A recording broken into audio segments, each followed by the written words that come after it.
I will call the July 12, 2010 meeting of the Anchorage Planning and Zoning Commission to order. Would the secretary call the roll, please? Nancy Pease. Here. Jim Frederick.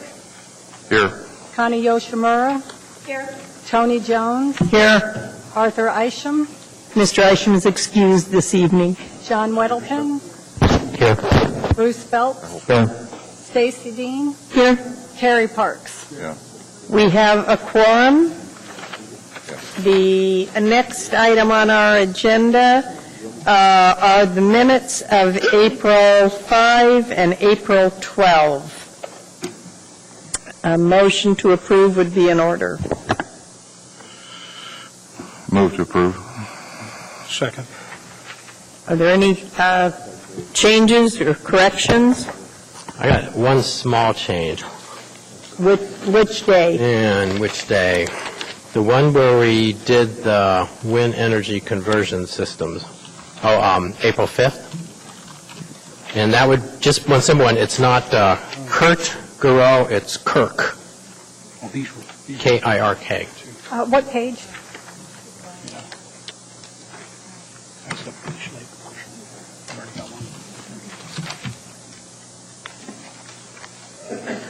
I Start can from the find back. it, John. It's on page 16, very bottom.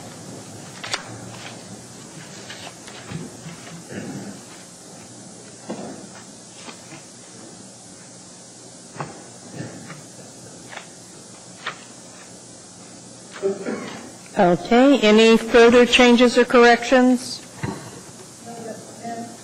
Madam Chair, I would like to pull case D3. Well, we're not there yet, we're on the minutes. Okay, that's fine. Anything else with the minutes? Apparently not. Is there any objection?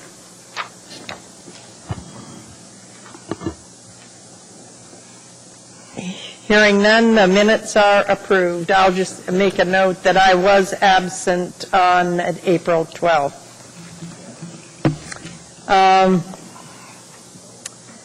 The next item on the agenda is disclosures, and I've asked Mr. Frederick to handle disclosures in Mr. Isham's absence. Thank you, ma'am. Mr. Phelps, do you have anything to disclose this evening? No. Ms. Dean? Yes, in the matter of 2010-060, which is the unfinished business under E1, I did miss the initial meeting on that and the initial hearing, so I did not listen to the tapes, so I will not be voting on that item. Okay, that's fine. Thank you.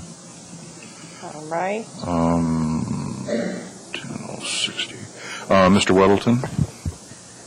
No real disclosures. When we do the consent agenda on 1F, I was not here for that case. So I'll abstain from that. Okay, thanks. Ms. Jones? No disclosures. Mr. Parks? I have missed the last meeting, but I did listen to the tape, so I'm in good shape. Thank you. Thank you. Ms. Pease? The only item I just wanted to mention is that on case D3, the Mountaineer Drive, I did participate on the Planning and Zoning Subcommittee that reviewed the Hillside Sub-Area Transportation Study in 2006, so I have quite a bit of familiarity with that. It won't affect my opinion or positions in any way, but if I have to bring out details for confirmation, I will do so. So it should help. Should help. Hope so. Okay, and I have nothing. Okay, thank you.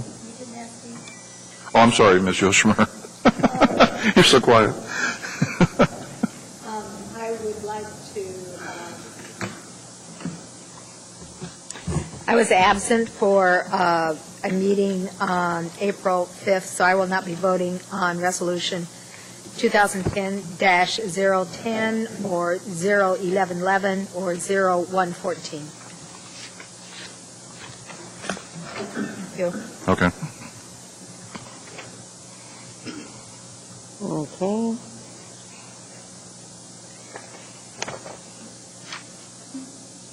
Oh, I said I didn't. Yes, okay. I had a note, before we move on, I have a note placed in front of me here. I have to find the right case. E1. Oh, to postpone it a month? Yep. Okay. All right. Before we move on any farther with our consent agenda, we have some housekeeping to do. I have been advised by a note I just received from staff that under unfinished business E1, that matter, there's been a request received to postpone that for a month. What day would that put that at? Our first meeting in August, Mr. Barrett? Madam Chair, yes, that would be to August 2nd. Okay.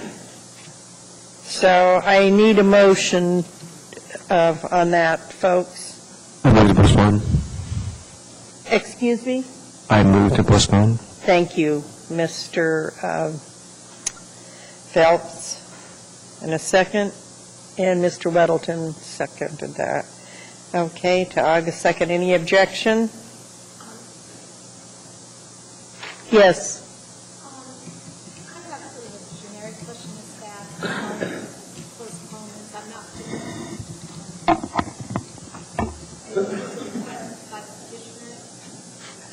not Madam Chair, Commissioner Yoshimura, yes, it is. Dr. Harmon had a new site plan done over the weekend, and it appears that many of the conditions that were in your original report and that were in the email from last week may not be needed.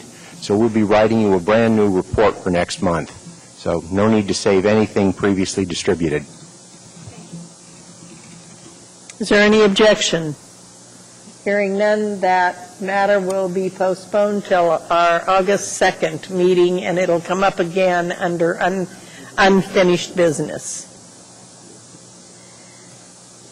Okay, now, one more item that related to an agenda change that I would like to handle at this time, or to have you indulge me. The matter under hearing item G2, case number 2010-075, which is for the Municipality of Anchorage Parks and Recreation request for the site plan review for a public facility for the Beach Lake Regional Master Plan update. I would be prepared to entertain a motion to move that forward on our agenda, to have that be our first public hearing this evening, and put that before the ordinance. We have a number of people here that have come from the Chugach Birchwood area and that are on the board, and if we can get them out of here early, it would be appreciated. So moved. Thank you, Mr. Frederick. Is there a second? I second. Thank you, Ms. Yoshimura. Any objection? Hearing none, that will be our first public hearing item after the consent agenda. Okay, now maybe we can hopefully get through the consent agenda speedily. I will entertain a motion.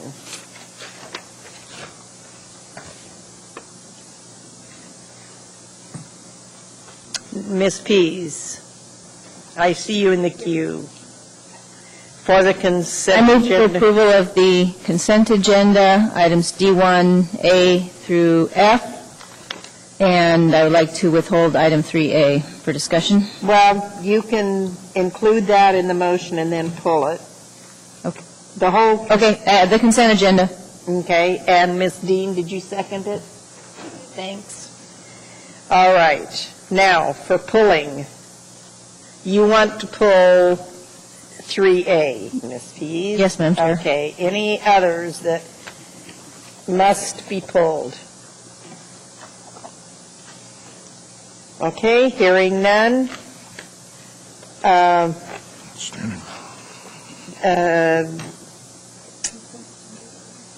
Excuse me? So there's no objection to the remainder of the consent agenda. It is approved as presented. And then we have item 3A that's been pulled. Ms. Pease. Yes, Madam Chair, I had several questions and proposed changes to recommend for the design study report. This is for Mountain Air Drive, Hillside Drive extension. I sent comments to staff, and I believe they forwarded them to the project representative, so perhaps he or staff can respond. But one of the first questions was, should not we expect that the alternatives analysis, the no-build alternative would actually give us the description of what would happen under the no-build alternative. All it says is, doesn't meet project objectives. And it seemed to me that it was typical that you would then say what that would do for the traffic pattern and volumes.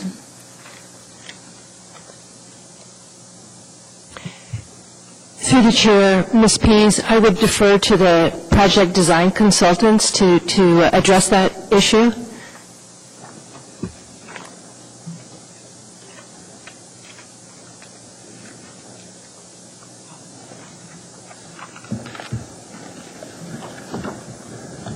My name is Steve Carey. I work with USKH. I'm the project engineer, project manager on the project. Just to, and this is Todd Jacobson with the Boutte Company. I'm representing the municipality of Anchorage, project manager. With respect to the question of whether or not, or why wouldn't we investigate the no-build alternative more fully, as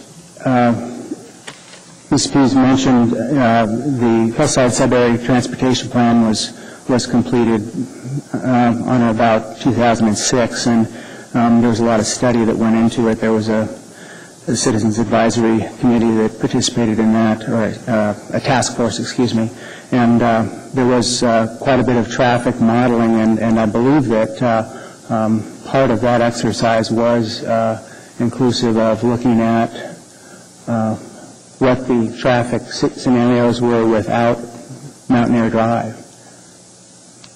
Yes, and what I'm suggesting is that needs to be included in the design study report so that people can see for themselves what the impact would be with and without this proposed connection.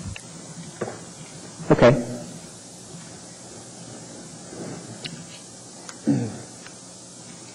Do you have my list of questions? Is that forwarded to you? Sure, yes, I could. I have one that's not actually on there.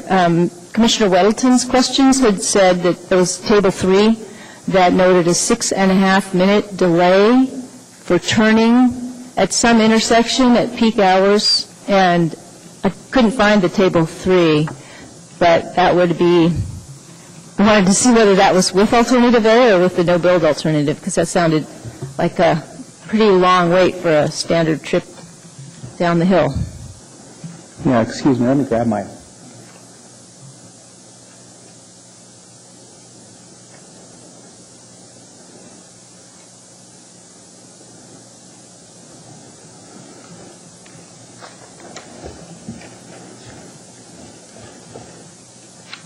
I apologize, I'm not sure that I know where he's talking about there.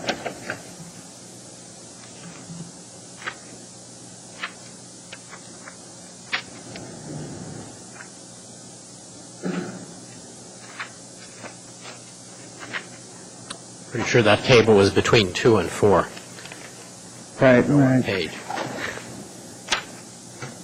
Well, I guess part of the purpose of the Mountain Air Drive connection is to relieve the traffic congestion on Golden View and consequently the intersection of Golden View and Rabbit Creek Road. This is, by offering different routes to the north and access to Rabbit Creek, this would be a benefit. Now, in terms of where it would rank in LRTP, as far as a intersection to be addressed, I guess it's difficult to really predict that. That was how I had responded. My question was, where's the table that shows the 6.5-minute wait? Which intersection is that? Okay, that's Appendix D, page 3. Okay. Right, Rabbit Creek and Mountaineer Drive. I guess that particular intersection, I guess it has been added to our scope of work to study that intersection, with the construction of Mountaineer Drive and to recommend alternatives to improve the intersection capacity and include those in the design for the project. Okay, so the intersection improvements are now part of the design. Okay, that's really important to know.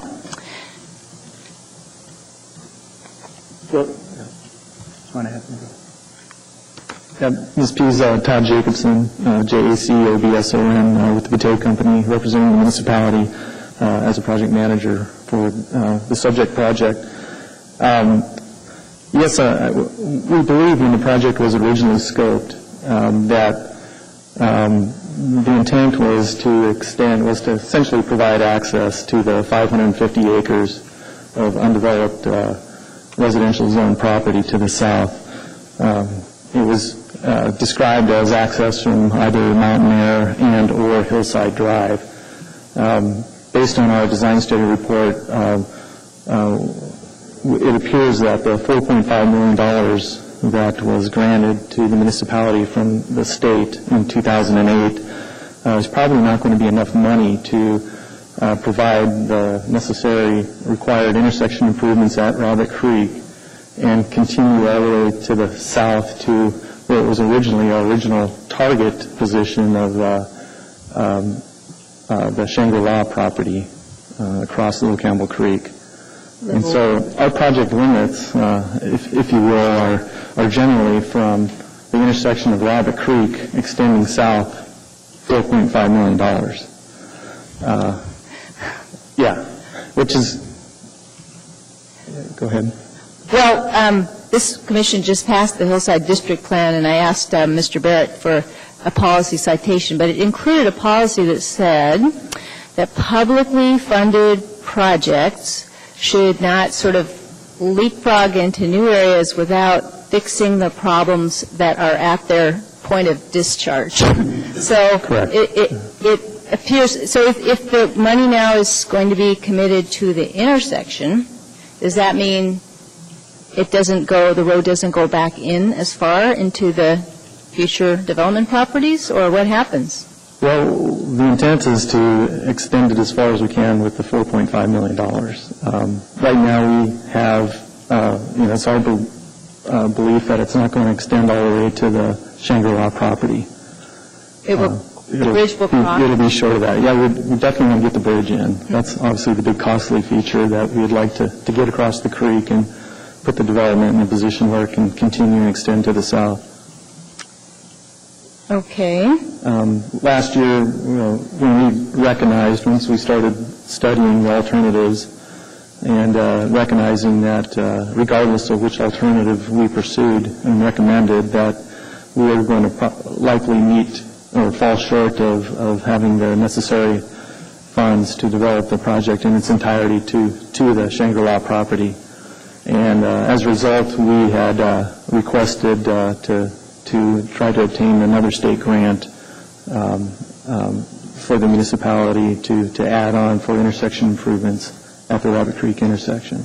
Okay. Well, for purposes of clarifying, is the intent to reach Shangri-La, or is the intent to provide connectivity into Bear Valley and another form of access for those neighborhoods that are now on a long cul-de-sac and another alternative to get traffic down to Golden View? I thought there were some community-wide benefits by making this part of a connection, not just a cul-de-sac.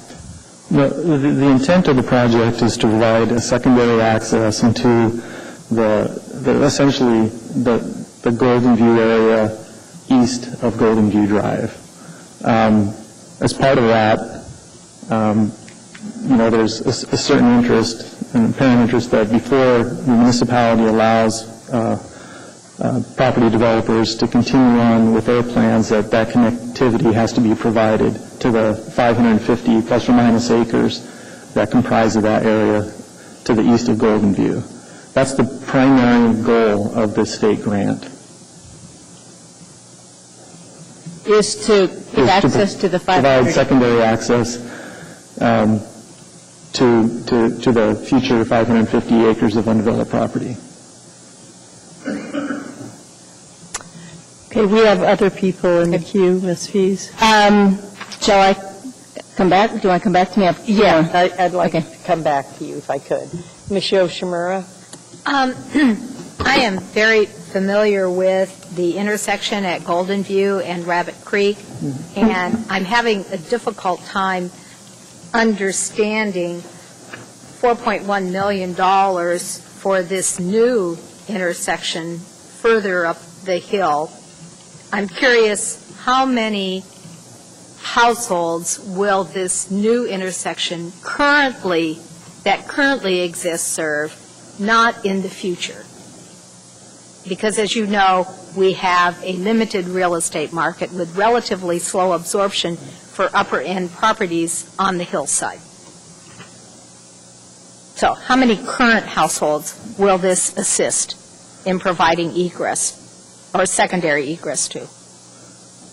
Well, as it currently stands with the $4.5 million project development available funding, I should say, right now that project would extend from Rabbit Creek to the south, Mount Narrowwood. It would cross the creek, and basically it would terminate at that point until some future development tied into it.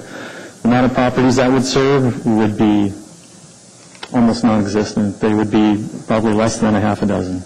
So we're spending $4.1 million plus probably some municipal funds in the indeterminate future for 0 households that currently exist? Well, just to refresh everybody's memory, several years ago when some of the property owners in this subject area were trying to develop their properties, the municipality told them that they were unable to do that until funds were secured. The agreement that ultimately was determined in a summary action on a platting case on the Shangri-La property was that funding had to be secured by the municipality to provide a secondary access into this area. So, it wasn't a comparison. I don't think people looked at it in the perspective of how many households it was going to, the people being the municipality, how many households it was going to serve. It was a safety issue that was related to secondary access for fire, for, again, public safety, and it's a collector road, so it's going to be a public facility that was determined was an unfair cost to put on any future developers. So. But isn't it also true that there's only so much state money available? And I don't know if you've ever been at the corner of Rabbit Creek Road in Golden View, but I think there are several people here that have that recognize that intersection is really very under-designed. That's correct. Interestingly, you're probably familiar that the state did award another grant this year for $3 million for the area that you're referencing, the Golden View / Rabbit Creek intersection. The original request was $8 million. Governor Parnell vetoed a portion of that, reduced it to $3 million. The total project development cost for that corridor is $16 million. Of course, a big part of that project is, in fact, that intersection. That's without a doubt. How many residents in that immediate area would that serve? It's a substantial area.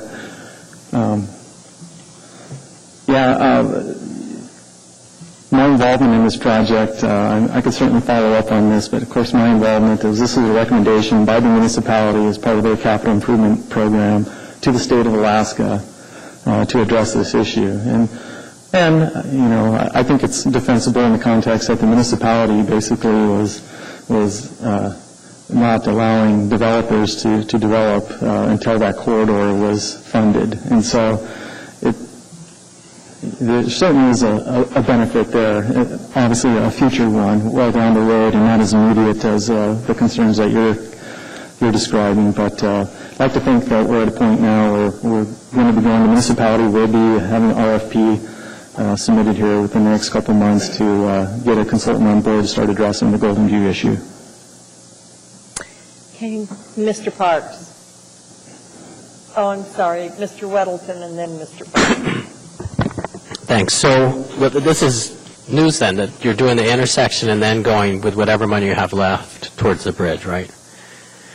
Is there access to these lots 1 through 7 that are on this figure 2 that shows the alternatives? Is there currently road access to those? No. So you've got, I'm dying to say you got a road to nowhere, right? With Alternative A. So you could make it, but Alternative B was at one point the priority, and it got shut down because of wetlands. And then reading the packet, where the wetlands exactly are is kind of vague, and maybe they're not really as bad as they said. And then this letter from David and Judith Michael outlines those points too. If you can't get very far, it seems like Alternative B then becomes more interesting, because at least you'd create access to 7 lots, maybe 6 because you slice through lot 7. And then when you get more money, extend it to Shangri-La and also make headway towards Bear Valley. I mean, doesn't it change the whole picture when you don't have enough money to go all the way to Shangri-La right now? Right. I do agree. I think that's a short-term approach. I think more from a planning perspective and a long-term view, that the most viable route, the route that makes most sense from an engineer's perspective, and on all regards, is the Alternative A. And to explain that in more detail, Alternative B is obviously quite a circuitous route in comparison to Alternative A. It's a substantial more amount of roadway to get to, in the spirit of comparing apples to apples, to get to the same point we're trying to get to in the other alternative, which is, the most direct project ending point, if you will, to access this 550 acres. So you got. But if you think about connecting with Bear Valley, which apparently was part of some concept at some point, because it was discussed in here, and we looked at that. We looked at that, and we certainly realize that's definitely a project goal. I don't think it's the number one project goal. Our understanding and the wording actually in the grant is the project goal is to provide access to the 550 acres of undeveloped residential property, which is south. There's really not too much of an east component to it. And so, but recognizing that providing a secondary access to Bear Valley is also a project goal as well.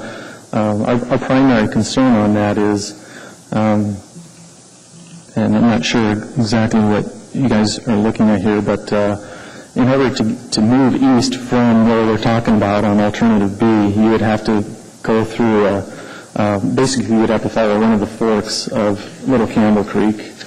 A. B is the topography there is notable and it's confined because you have wetlands on both sides of it. So from a regulatory agency perspective, it's not a good route. And then 3 is it also crosses the parks property there. And so we believe environmentally and on a regulatory perspective, and more importantly on a planning perspective, that it makes a lot more sense to proceed with Alternative A alignment. And I guess to respond to, well, what happens to access to Bear Valley, we believe there's a couple logical points to do that further south, once you get south of the valuable wetlands there that are indicated on the map. Thank you. Mr. Parks. I guess my question would be is, I'd still like to know how far $4.5 million is going to take you. Can you give me an example? I'm looking at this map in Figure 2. Is it going to take you across the creek? Right now, based on where we currently stand in our project development, we believe we could extend the existing Mountain Air Drive from its terminus there where you enter into the school site facility. We can extend it south across the creek all the way up to 155th. We're pretty comfortable we can do that. In addition, we also think we could buy the right-of-way to extend it to the Shangri-La property. Do you have right-of-way all the way on that road now? No, the only right-of-way is... Require the right-of-way? It will, yes, it will require right-of-way. We believe, actually, our calculations show that it will require no more right-of-way. In fact, it will probably require less right-of-way than alternative B. And then one other question is, if you were able to get as far as you hope you're to get, who's going to pay for the rest of that road getting to the 550 acres for development? Or do you assume that that's going to be paid for by the city or the developer at some point in time? That's unknown, sir. Okay, Ms. Pease. Yes, just first for the record, it's Little Rabbit Creek, not Little Campbell Creek. Oh, I'm sorry. And second, in looking at the adopted Hillside District Plan, the connection to Bear Valley wouldn't go right in the creek. It shows it separated from the creek. It's hard to say exactly what scale, but probably several hundred yards. But to clarify a couple of points, we have a document before us that doesn't mention upgrades to the intersection. And so what we've been asked to approve is from the intersection across the bridge. I don't understand if that's what the budget would cover under your design study report, how you'd still be able to fit in intersection improvements and still get that far. So I'm not sure if we shouldn't be looking at a different scope of work tonight. If you're going to improve the intersection, I would think we would want to look at that. Well, the original grant, the original project scope was to extend the existing Mountain Air. And so when we first started developing the project, that's essentially what we did. Of course, in doing so, we've met with the numerous stakeholders involved in this project, from the property owners to the Anchorage School District to the regulatory agencies and DOT, the Department of Transportation, who currently owns and maintains Rabbit Creek Road. And by our own inspection, recognized that intersection improvements are necessary for the future development that will occur and that will hopefully utilize this road down in the future. The initial position on not including intersection improvements was twofold. One was we anticipated there wasn't going to be enough money. Two is, which is not uncommon when we are short of funds, number two is that when different uses or different adjacent properties or additional traffic is added to a facility, then often as part of those improvements, they're required to do intersection projects or other items, other infrastructure improvements to facilitate those improvements. Obviously, I think, that's not what we want to do. If it was a perfect world, when this project was originally scoped, and I'm not sure, it was 4 or 5 years ago, it was the municipality working with some of the user groups. When this project was initially scoped, I think the bottom line is they just unfortunately didn't ask for enough money from the state to do this project in the context of taking care of the intersection, getting across Little Rabbit Creek. And so we're basically, and I hate to kind of overemphasize this, but part of our approach has had to be, not knowing when or if we're going to get future funding, is to pick a start point, which was clear to us in the original scope, and just go as far as we could until the money ran out. Well, I'm wondering if any other commissioners have the same concern I do, that we don't really know what we're approving here. And the current budget already doesn't include landscaping, and I'm worried that in the effort to stretch that route across the creek, bike paths or student crossings might also fall by the wayside. So I don't know whether we should, postpone this until we have an idea what this money is going to pay for. Because right now, it looks as if we're paying for kind of a road to nowhere, to 500 private acres with $4-point-some million, and maybe or maybe not fixing everything that needs to be fixed at the intersection of Mountain View and Mountain Air and Rabbit Creek. And it's kind of an uncomfortable thing well, we don't really have the information to know what public benefits we would get for this $4 million at this point. So I'm uncomfortable going ahead until I can see what public benefits there will be. Mr. Weddleton?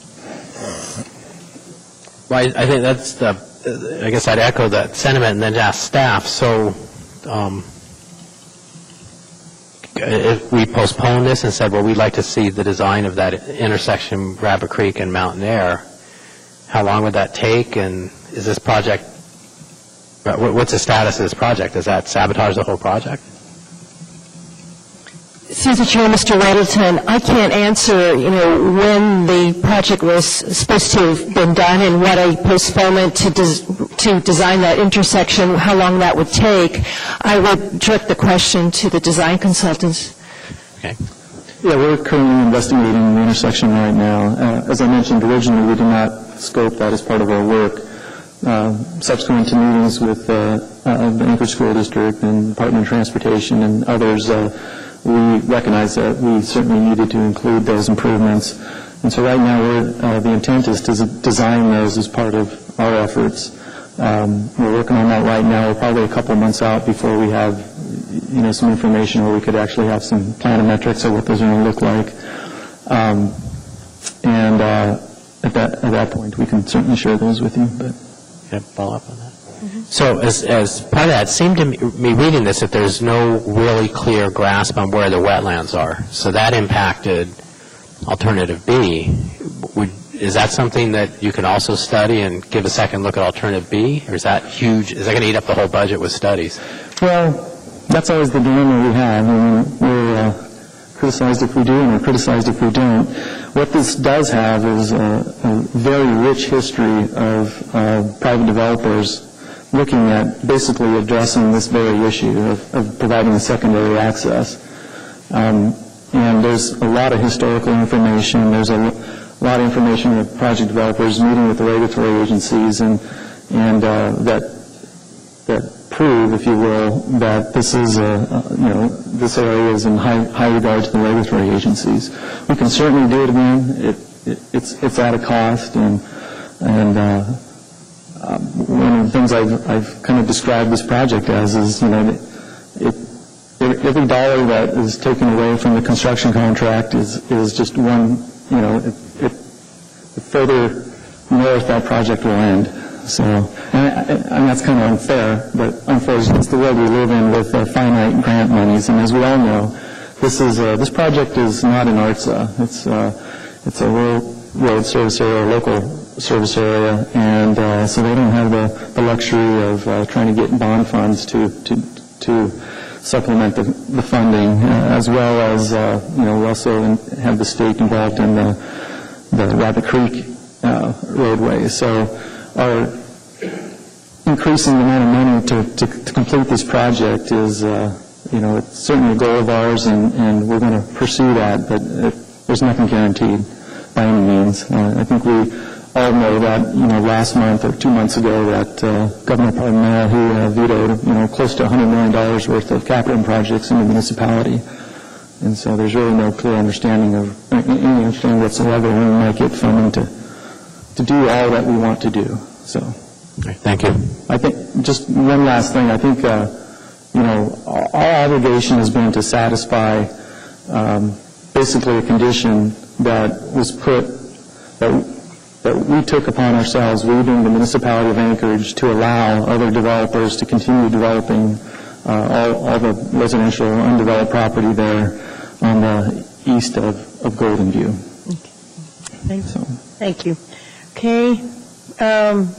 Seeing no further questions. I have one more. And then we're going to take some action, Ms. Pease. Very good.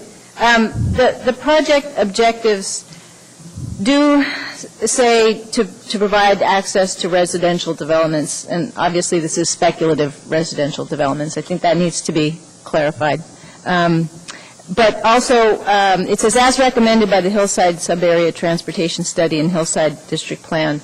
And I would hope that there could be an additional look at what the true objective of publicly funded infrastructure is. And I think it is intended to provide real connectivity, to provide emergency access and egress to existing cul-de-sac type neighborhoods.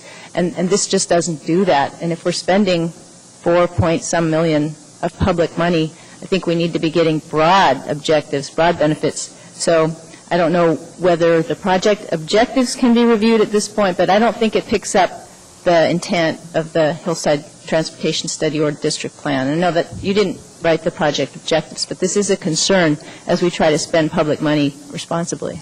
Yeah. Does this overhead work here? I don't know if I can turn it on. I have a Yes, it does work. And okay, and we're going to need to show this quickly because this is not a public hearing item this evening.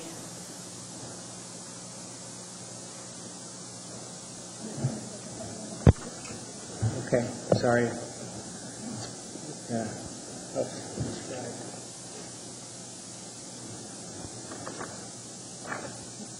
Okay, give me a second.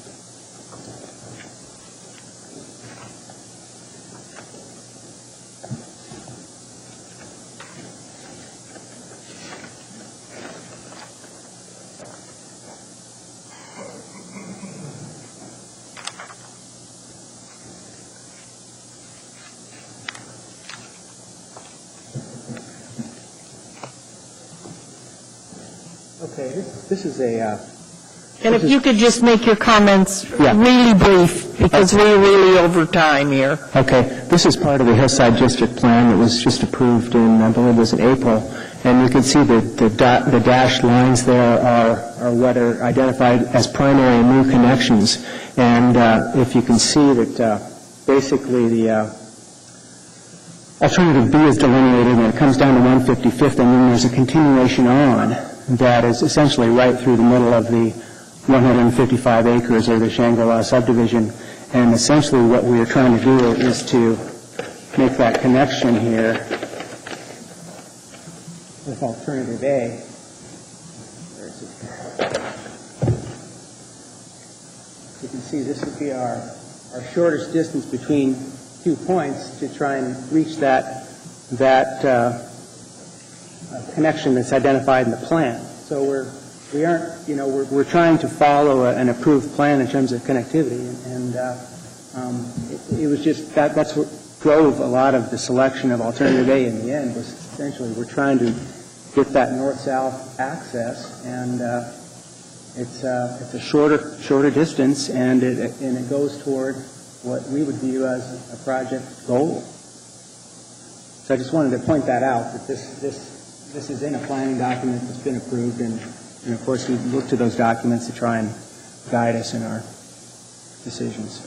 I'd just like to add one quick thing, if you could throw that back over there. I recognize your concern about the interest of the public in providing facilities for the public to use, which may not seem real apparent with this project. But in that spirit, theoretically, you would have to provide a secondary access from its current origin there all the way south to tie into any sort of existing facility. You'd have to go all the way down to Sandpiper, which is right tip of my finger there. And so my point being is, this project from day one, I think everyone's recognized that this theoretically this could result in a project to nowhere. There's absolutely no question about it. We cannot control what any of these developers are going to do with this property.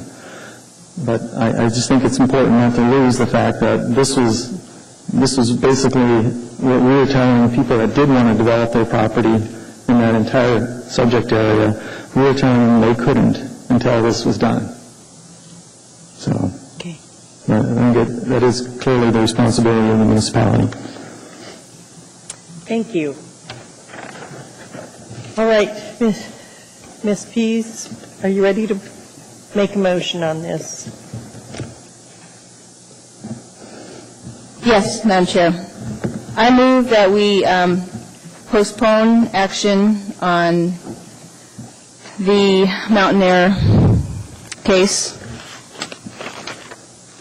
2010-076, until the petitioner can return with a revised design, which is based on the current budget, but which includes, as they have stated, their intent to provide intersection improvements so that we can see, I guess that's the motion. So that we can see the actual scope, revised scope of the project. Okay. I see Mr. Weddleton in the queue, and he also seconded the motion. Mr. Weddleton? I'm sorry. Yeah, I support that, but I'd like to add, where you said the intersection, can we specify the intersection of Rabbit Creek and Mountain Air? Yes, be thank very you. clear there. Okay. Any further discussion on the motion? Madam Chair, as a courtesy to the applicant, I wanted to hear. And not, once we have a motion on the table, the matter is with us, and so we need to just move forward. Any further discussion from commissioners? Apparently not. Ms. Yoshimura? Madam Chair, through this discussion this evening, I have grown increasingly uncomfortable. I am a landowner not directly related to this particular area, but I am further to the east on the hillside in the Potter Creek area, and therefore I will be abstaining from voting on this matter. Thank you. Okay. Mr. Parks? The only thing I would ask is there a reason from staff that we didn't have a public hearing on this? It was on the consent agenda. Through the chair, Mr. Parks, it is convention that if it's a public facility, it does appear on the consent agenda. Thank you.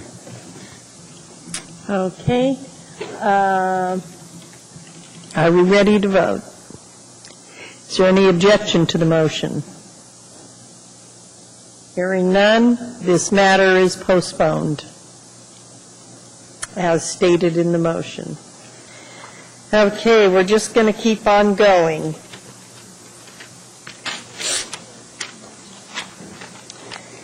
And we will note Ms. Yoshimura's abstention in the record. And that was, any time any one of us starts feeling uncomfortable during a debate on a matter, it's always appropriate to declare an abstention.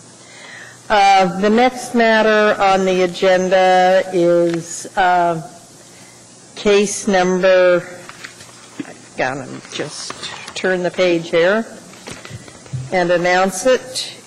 It is case number 2010-075, the site plan review for a public facility. Interesting that this is a public hearing for a public facility and the last one wasn't. And this is for Beach Lake Regional Master Plan update. Could we have the staff presentation, please? Yes, Madam Chair, just a second. I've got to find my paperwork here.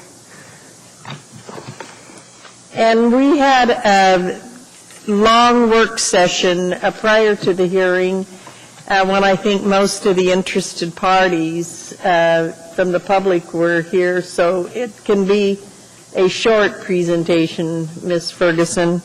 Yes, Madam Chair. This plan is, if approved by the Planning and Zoning Commission, will be forwarded to the Assembly for review and action with the intent to include it as an element of the comprehensive plan. The park is 1,750 acres, including 145 acres annexed in 2007. The purpose of the master plan is to guide future recreational use, infrastructure development, and the protection of existing natural resources for the park, including the northwest one quarter of Section 25. The update replaces the 1973 Beach Lake Regional Park Master Plan An update to the 1973 master plan was undertaken for several reasons, which are outlined in the staff report. Existing land uses in the park include a ski chalet, a public use lodge and cabins, the Mushers Clubhouse, dog mushing trails, Nordic skiing trails, and lake recreation. In the interest of brevity, that's all I have. Okay, thank you. Other questions of staff at this time? Apparently not. Before I open the hearing, I will just announce that your petitioner's representative this evening, so you have 10 minutes for your presentation. You can reserve some of that for rebuttal. Individuals that will be testifying representing a group, such as a community council, a board, or an organization, will be allowed 5 minutes for their presentation, and if you're speaking on behalf of yourself, you will have 3 minutes. And I just ask that you speak your name clearly into the microphone for the record. It helps our secretary when she's typing our minutes for us. You may proceed, Mr. Adams. Madam Chair and members of the Commission, my name is Dwayne Adams with USKH Incorporated, and Dwayne is D-W-A-Y-N-E. And we're representing the Department of Parks and Recreation. Mr. Rada, Director of Parks and Recreation, is available tonight. With me, I also have staff member Sarah Wilson-Doe, who can also assist with questions. In the interest of brevity, we did, as the Chair acknowledged, have a lengthy session. So I'll just touch on some high points. The existing plan was prepared in 1973, so we have a 37-year-old plan that is grossly outdated. It had a number of facilities that were simply inappropriate at this location. And the development of the plan of the park has seen a tremendous amount of investment by individuals and groups who have made this one of the crown jewels, certainly of Eagle River and certainly of Anchorage, but even more so statewide, because the mushing trails and the cross-country ski trails within the park are well-known and well-used by individuals throughout the state. Some of those facilities are threatened to some degree. Many of the dog mushing trails are on land that is owned by Fort Richardson under agreement. However, that looks to be terminated with the expansion of a range on Fort Richardson property. Also, some of that land is to the east is owned by Eklutna Inc.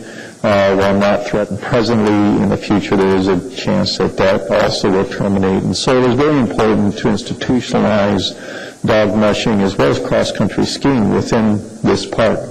Also, it was important to recognize that this is a growing community that is expected to grow dramatically, doubling perhaps within the next 20 years. And as a result of that, there will be a tremendous amount of demand by the public for some of the tremendous resources such as Beach Lake within that area, as well as facilities such as off-leash dog parks, also continued expansion and use of the existing chalet at the facility.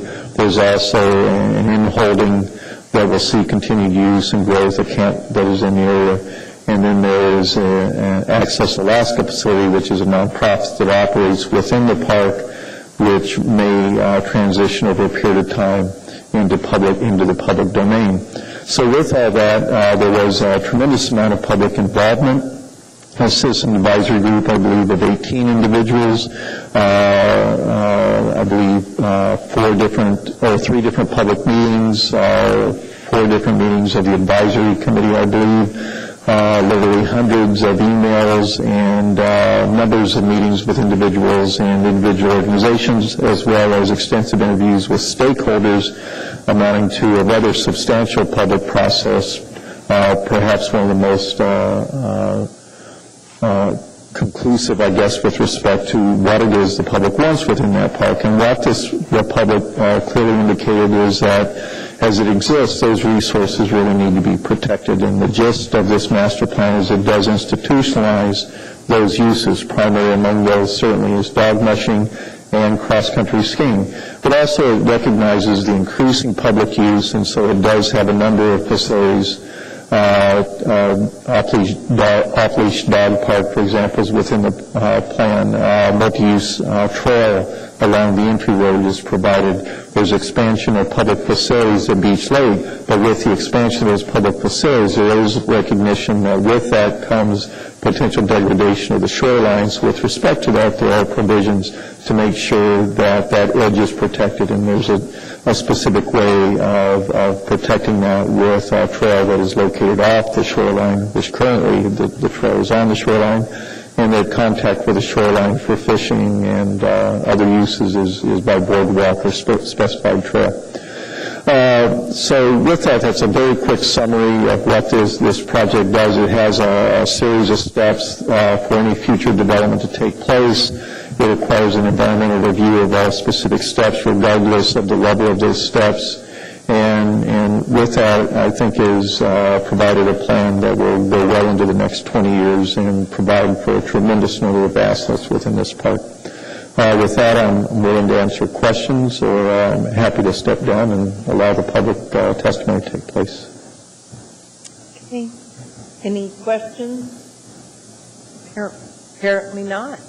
Thank you very much, Madam Chair. You have some, well, since our secretary didn't I've start. got a minute or two would do just fine as a summary. I doubt rebuttal will be necessary. We'll make sure you have some rebuttal time. It's very kind. Thank you. You've got a lot, trust me. Would the next person that would like to testify come forward, please? And remember, any of you that talk during the work session, those comments are not in the record. So if you want your comments to go forward to the assembly in our transcript and in our minutes, now's the time to come and get them in the record.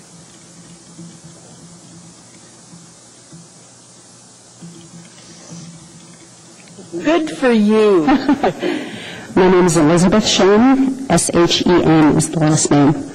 I'm a resident of the adjoining neighborhood, and first of all, I just want to commend Dwayne and Sarah. They did an incredible job. They put in a lot of work,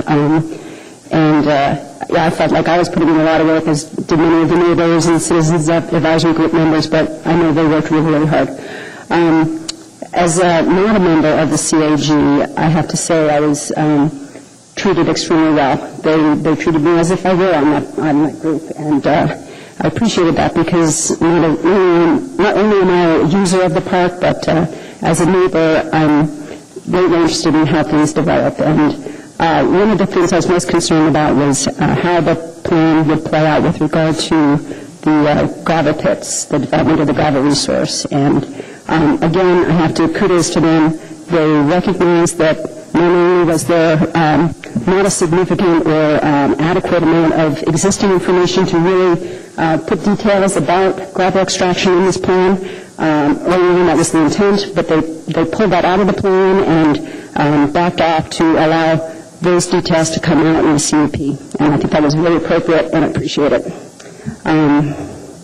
One of the things I say, also, I appreciate in the planning department's review of this case, they stated specifically that as development is brought forward, that a go, no-go decision should be done in such a manner that community or other interested parties are involved early on, and that the environmental review and everything else that needs to be done before such a thing as the gravel extraction occurs is adequate and meets our needs. So a great job on the plan. Thank you.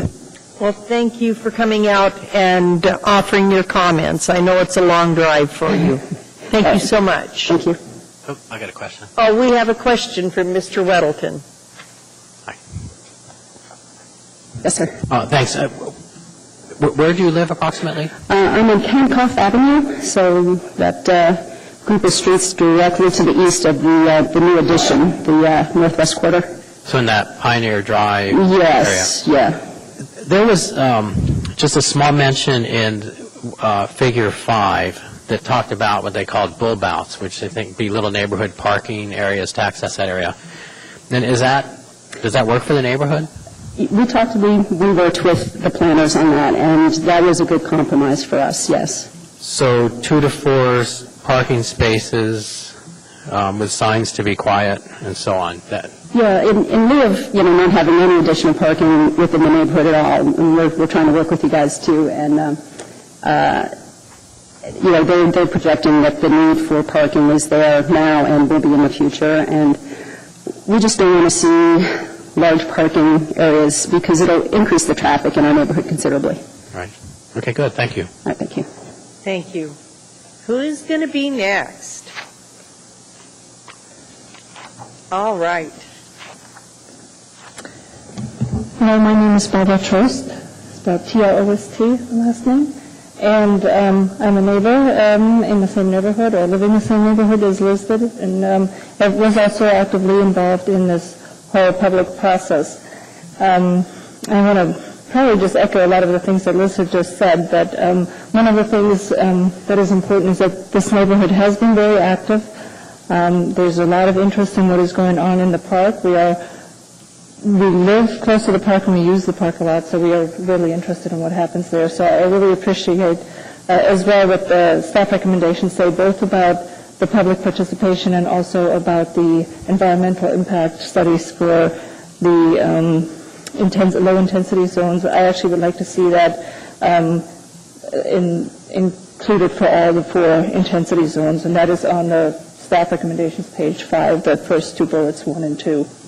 I would also like to talk about one issue that was brought up. It's the very last bullet in the park plan update.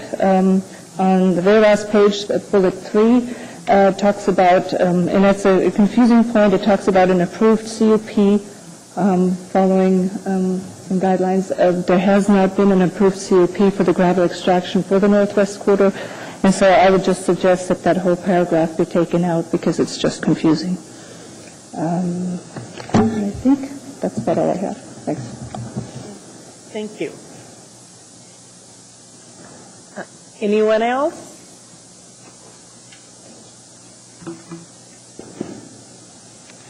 Yes, ma'am. Yeah, good evening. I'm Val Jokela, and I'm a dog musher, and the last name's spelled Jokela. And I was a participant throughout this entire process. I was part of the stakeholder interview process prior to actually starting to work on the plan. I was also an alternate on the Citizens Advisory Group for the Chugiak Dog Mushers, and I went to all the public workshops. So we had lots of opportunity to contribute. The community process drove consensus and compromise. And no one got everything they wanted, but I think we all got what we can live with for the next 20 years. I liked the outcome. I liked working with the planners. They gave everybody an opportunity to contribute. And I would strongly recommend taking a look and combining the staff comments from planning and zoning along with the master plan and Barbara Trost's catch recommendation that you accept and adopt the plan. Thank you. Thank you. Mr. Weddleton has a question for you. Hi, thanks. Does dog mushing include ski joring?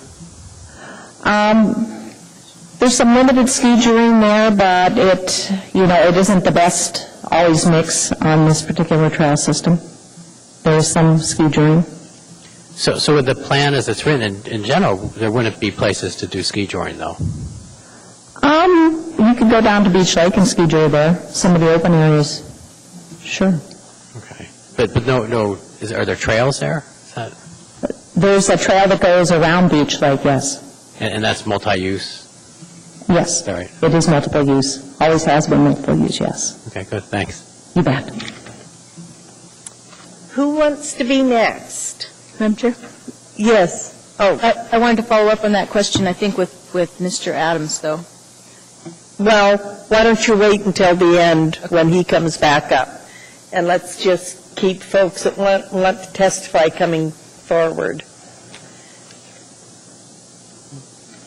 Hi, guys. Welcome to sunny day at Eagle River, but I noticed it's cloudy here. My name is Bobby Wells. I'm chair of Birchwood Community Council.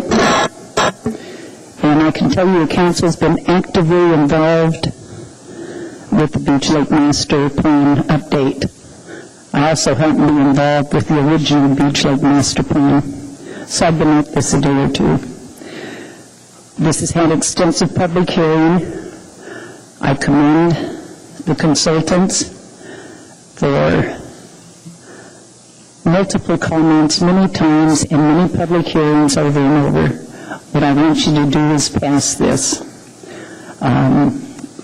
We want it passed before the state comes again to try and get a conditional use permit on the northwest quarter, so they have something to reclaim too. The northwest quarter is passive, the rest of the park is pretty much active. This is a master plan. Before any part of it is developed, you have to do a further study, just like you would with any other master plan. Commissioner Weddleton asked about the bulbouts, which is a new term, it's pretty novel. But what we're trying to say is none of that will ever be developed until the need is there. When finally we have such a high use in Beach Lake Park, then those will be developed. It isn't something we're going to do all at once. We're trying to preserve the most positive parts of what we have while allowing for the growth that's going to come. So I hope you guys will approve it and we'll move you on. And do pay attention to comments because we all are very vested in this. So other than that, Beach Lake, Birchwood Community Council would like you to approve this. Thank you. Thank you. Ms. Pease, did you have a question for Ms. Wells? No, it pertains to the previous testimony. Okay. Mr. Weddleton, did you have a question for Ms. Wells? I do have a question, and I have to apologize for everyone that I missed the work session prior, so maybe you covered all this stuff before. Okay, it sounds like a good public process went on, but I'm looking for were the Frisbee golf people represented. That's huge here. The paintball groups and equestrians. I don't see much discussion on where equestrians go, and then of course ski journeys. And I have more knowledge about Parks in the Bowl, and these groups are always in the mix. And I look at this, and it's quiet, fairly quiet on those pretty active topics that are here. Well, that's probably a valid question because, as you'll notice, Beach Lake is the only park in Birchwood Community Council. However, we're willing to share it with the rest of you on a regional level. We try to make it multi-use. I can tell you it's mostly skiing and mushing, varieties of each. We purposely did not put in structured facilities. One, that takes a capital improvement, that takes maintenance, and at the present time, we seem to have a problem with whatever we build, some very nasty vandals come along and make us build it over again. We're not going to do ballparks, we're not going to do soccer fields, we're not going to do paintball, we're not going to do the structured organized sports that you're talking about. That's not what this park is about. You ought to come out there. John, come out. Come out and see that park, all of you. You have, unless you've been there, the paper can't show you what's there. It's incredible. Although the consultants did real good with some of the photographs in the plan. But we do have, as you're aware, barrier-frees back there. We have cabins, we have lodges, the handicapped kids, we've made lots of room for them, but not paintball. Right. And, John, this was discussed, the types of uses were discussed during the work session, and they deliberately have chosen to keep it as close to the natural state as possible with the types of uses, a lot of traditional uses, and no structures and no paintball for sure. I just like that. I am actually fairly familiar with this, skied those trails many times and watched some dog mushing out there in the past, so I've driven out there, and it is a very nice park. It's incredible. Thank you. Thank you for all your work on this over the past decades, Ms. Wells. Thank you, Madam Chair. Okay. Who's next? Better rush up here, you lose out. My name is Douglas Gibson, and I'd like to address one of Mr. Wellington's concerns. Beach Lake Park is known as a world-class ski site, and also it's recognized around the state as a for dog mushing. But there are some things that just aren't compatible. I don't think the dog mushers would like to have anyone out there on their trails ski touring, and the same is true for the Nordic skiers. There's not a lot of area. Unlike Kincaid, it's a very tight, compacted trail system. And the likelihood of someone, getting in conflict with another person or group is a possibility. And so those are some of the concerns that were taken into very serious consideration.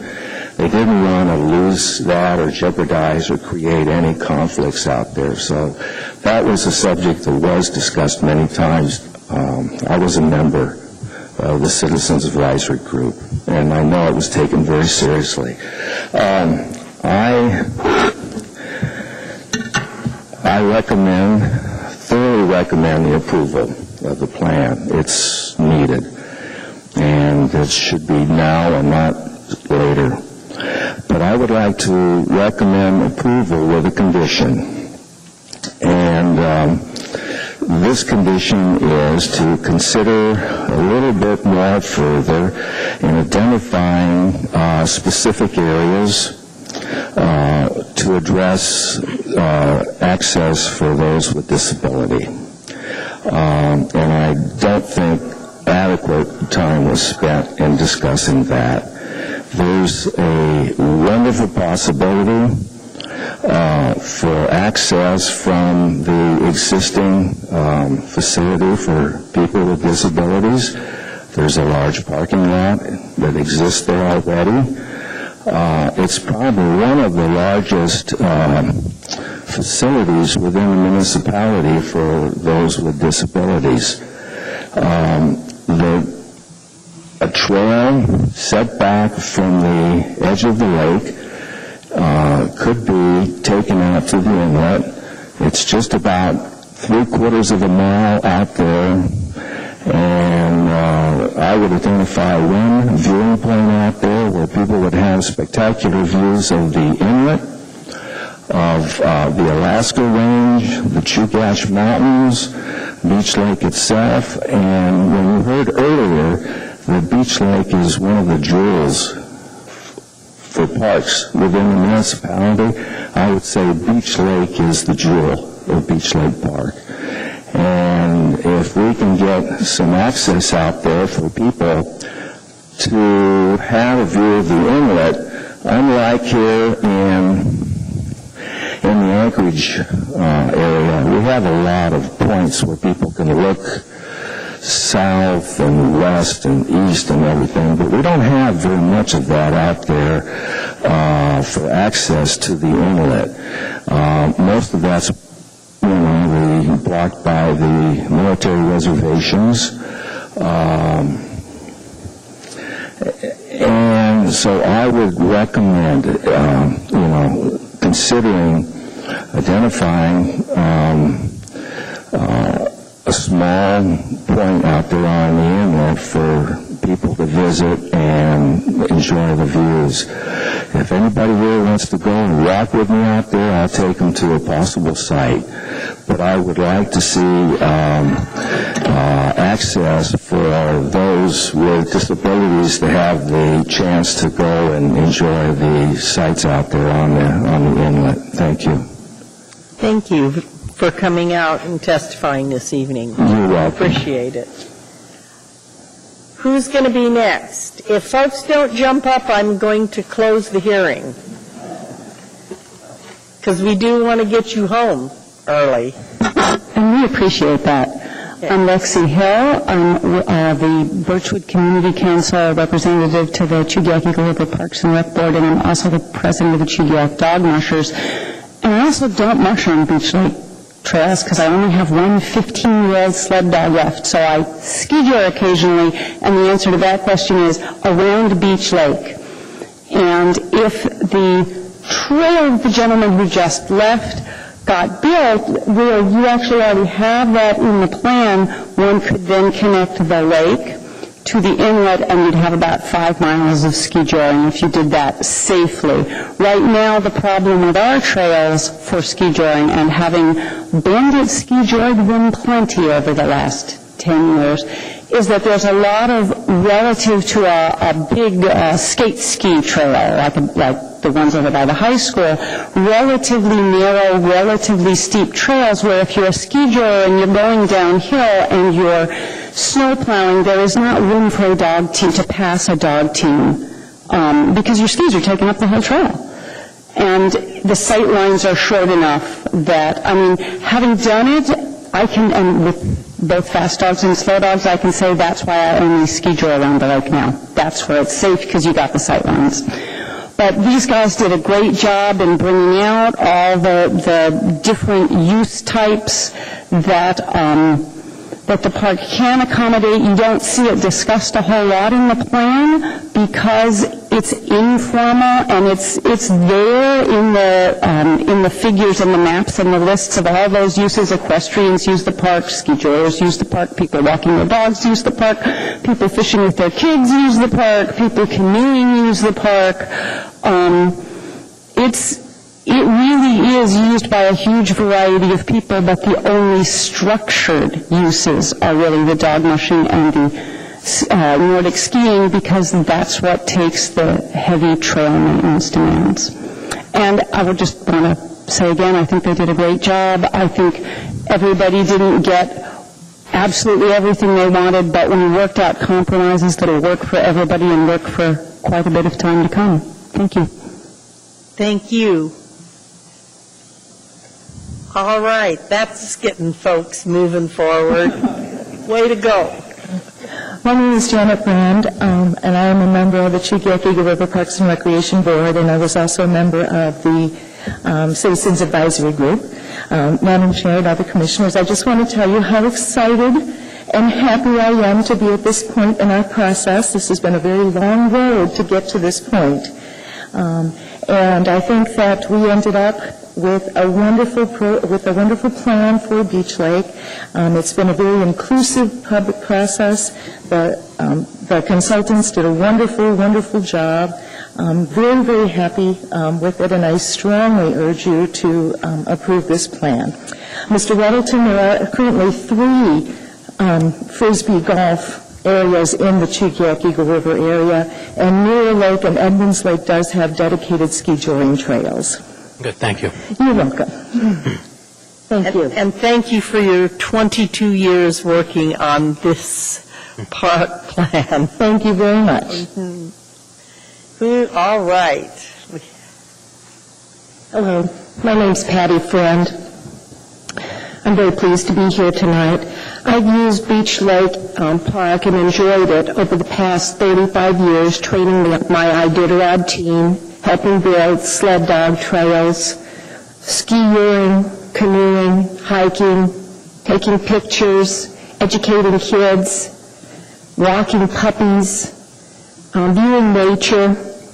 It's an incredible, incredible place, and all of us want it preserved.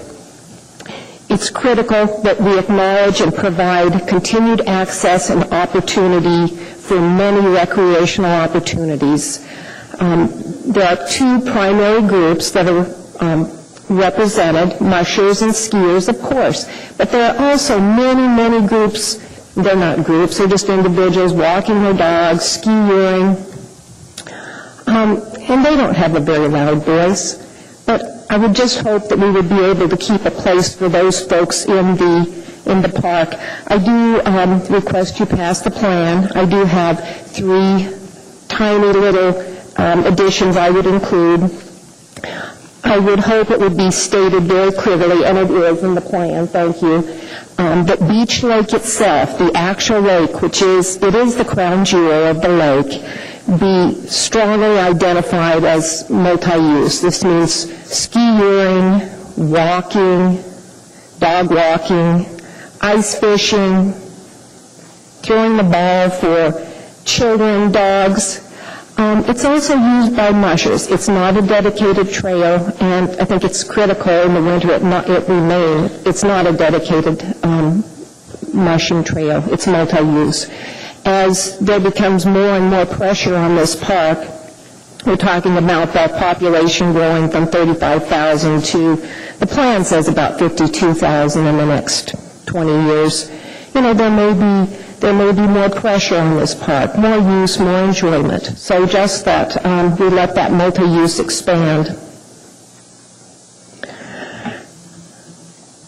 The second tiny change is change the wording throughout the document to state dog mushing is a major recreational activity rather than the major recreational activity. The last recommendation is regarding the dedicated mushing trails. Dedicated trails for mushing are critical to keep it safe for all concerned. Right now in the plan, the date is August 1st.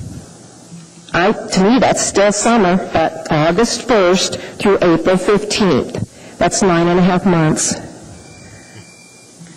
Could you sum up? I know you've got one more point. Shall I make it?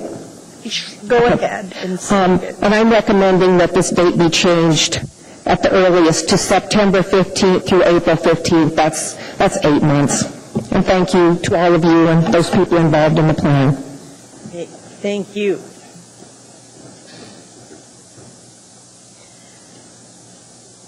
Yes, sir. Hi, thanks for this process. My name is Alan Peck. That's P-E-C-K for last name. And I'm a park user and also a process participant. So that's what I'm talking to you here is a user of the trails, the ski trails, the mountain biking and skiing, for the Northwest Corridor, for the walking opportunities on the informal trails and through the woods, and also as a measure for training for recreational use, expeditions, and also the Iditarod. I was also a participant in the Citizens Advisory Group, so I had involvement through that process and through the public meetings as well. A few things I'd like to mention.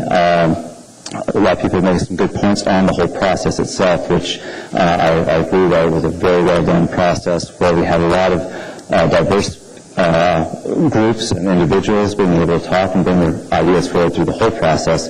And so I think we worked through that pretty well through the product you find here as it is.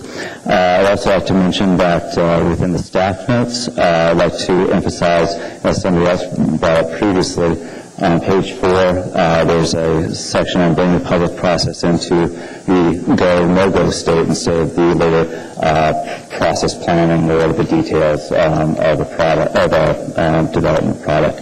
And so if we can also emphasize bringing that into play on the plan here. One thing that was a little bit surprising is in the workshop session that was earlier here, the gentleman from HLB, Bill Maynard, did make a mention of the school site for 10 acres, that was no longer interested as a school site, but they might reserve that for a possibility of trading that for other lands. That was the first time we've heard of this as a possibility through this entire process. We made the assumption, based on direction, that this would be brought into the park if they chose not to use it as a school site. So I was a little surprised to hear that, and I would hope that HLB, even though he's not hearing it further, would hear that and take that into account in the future with dealing with that land. Also, Patty Friend just mentioned about some dates, but that is in the plan as it's under the discretion of the Parks and Rec, so that's already dealt with within the plan, so it shouldn't be a problem to keep it as is. I think that would address her remarks.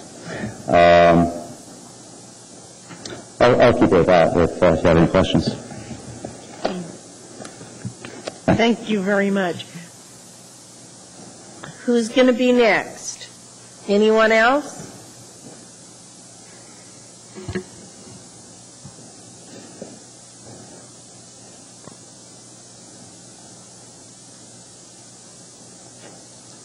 evening. My name is Susan Cantor, C-A-N-T-O-R, and I have represented the junior mushers during the public process, but I'd also like to speak as a resident and a user of the park. I've been a Girl Scout leader, and my husband is currently a Boy Scout leader. We both use the facility down at the lodge at least once a year for our Boy Scout and Girl Scout activities. We rent the lodge probably twice a year, every year for the past 15 years. We hike on the property and we do mush. Both our kids have been involved in Junior Nordic. So we've used the park in all of its diverse whatever it offers.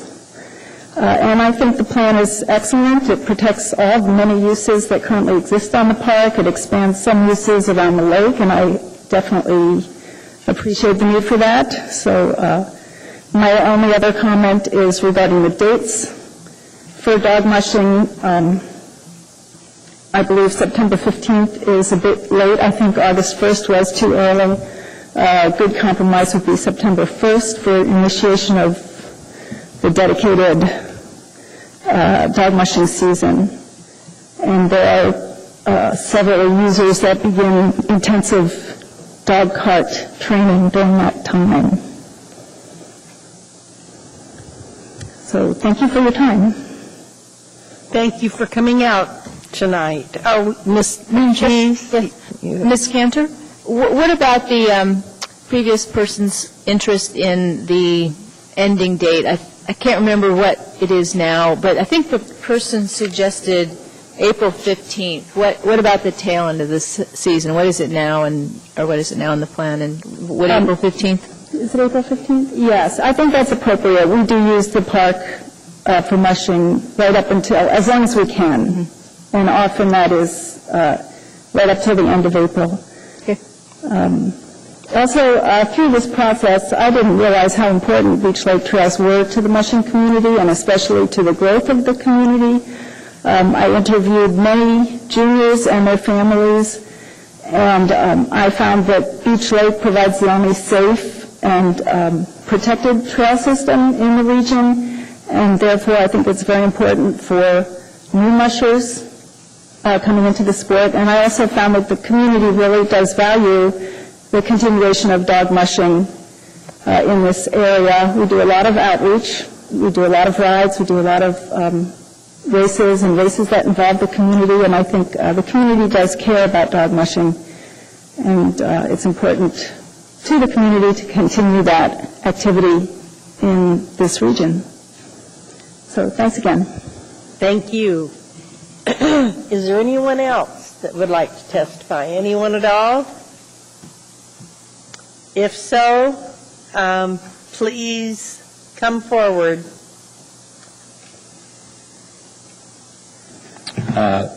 Thank you. Through the Chair, my name is John Wright. I'm the Director of Parks and Recreation. Two things I'd like to comment on. Dwayne Adams and Sarah Wilson Doyle have, in fact, done a very good job. It's very inclusive. I think the people here have had their voices heard. I purposely stayed in the background on this process. Oftentimes, the hat that I would wear could be seen as conflicting. And so in this particular case, the importance of this process was a public process, and therefore I did not, any appearance, if you will, of having a Parks and Recreation predetermined agenda, and that way the public got to see what they wanted, and we, of course, will work with the public in the long-term view, if you will, of Beach Lake Regional Park. The second piece is just to identify the comment made regarding the state DOT materials extraction agreement.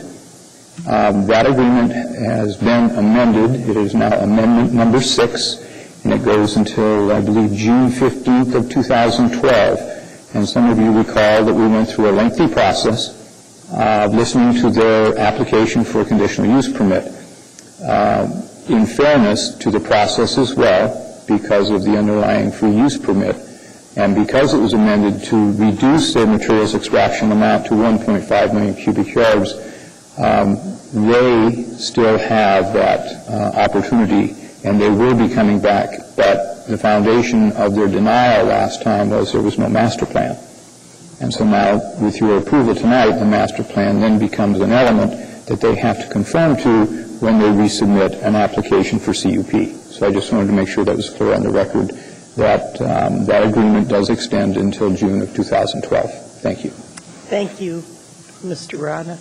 I've got a question. Mr. Rada, there are a couple of questions that triggered a couple of questions. Ms. Pease? Yes, I think, Mr. Rada, I think you were the person during the work session who commented on sort of the climatic conditions of the park, and given that the plan emphasizes winter sports to a great extent, could you repeat what you said? It was you, yes? About the snow conditions and the sustainability or durability of the snowpack in this particular park. Through the chair, Ms. Pease, I believe your question related to climate change and what the effects might be in our particular area.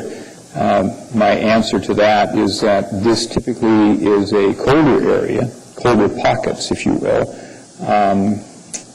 dense vegetation, a lot of snow cover and snow protection, and therefore our season typically lasts 2 to 3 weeks longer than many areas that are open, exposed, and susceptible to wind, rain,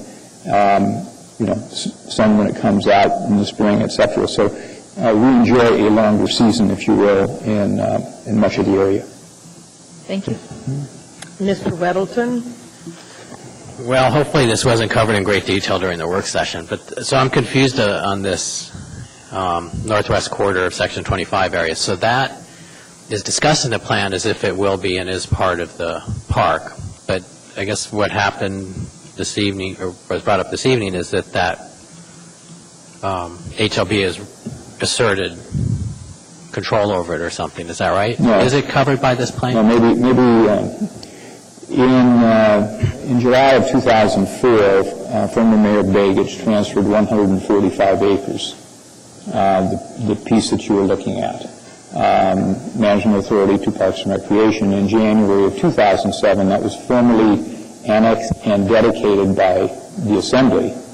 So all of that is inclusive within the park. There is no distinction between, it's identified as a northwest quarter, but it's identified because it was critical that you see that component, has been added to the park proper. So the total boundary, or the moniker, if you will, is Beach Lake Regional Park, which does include the northwest quarter. It is not distinctly separated.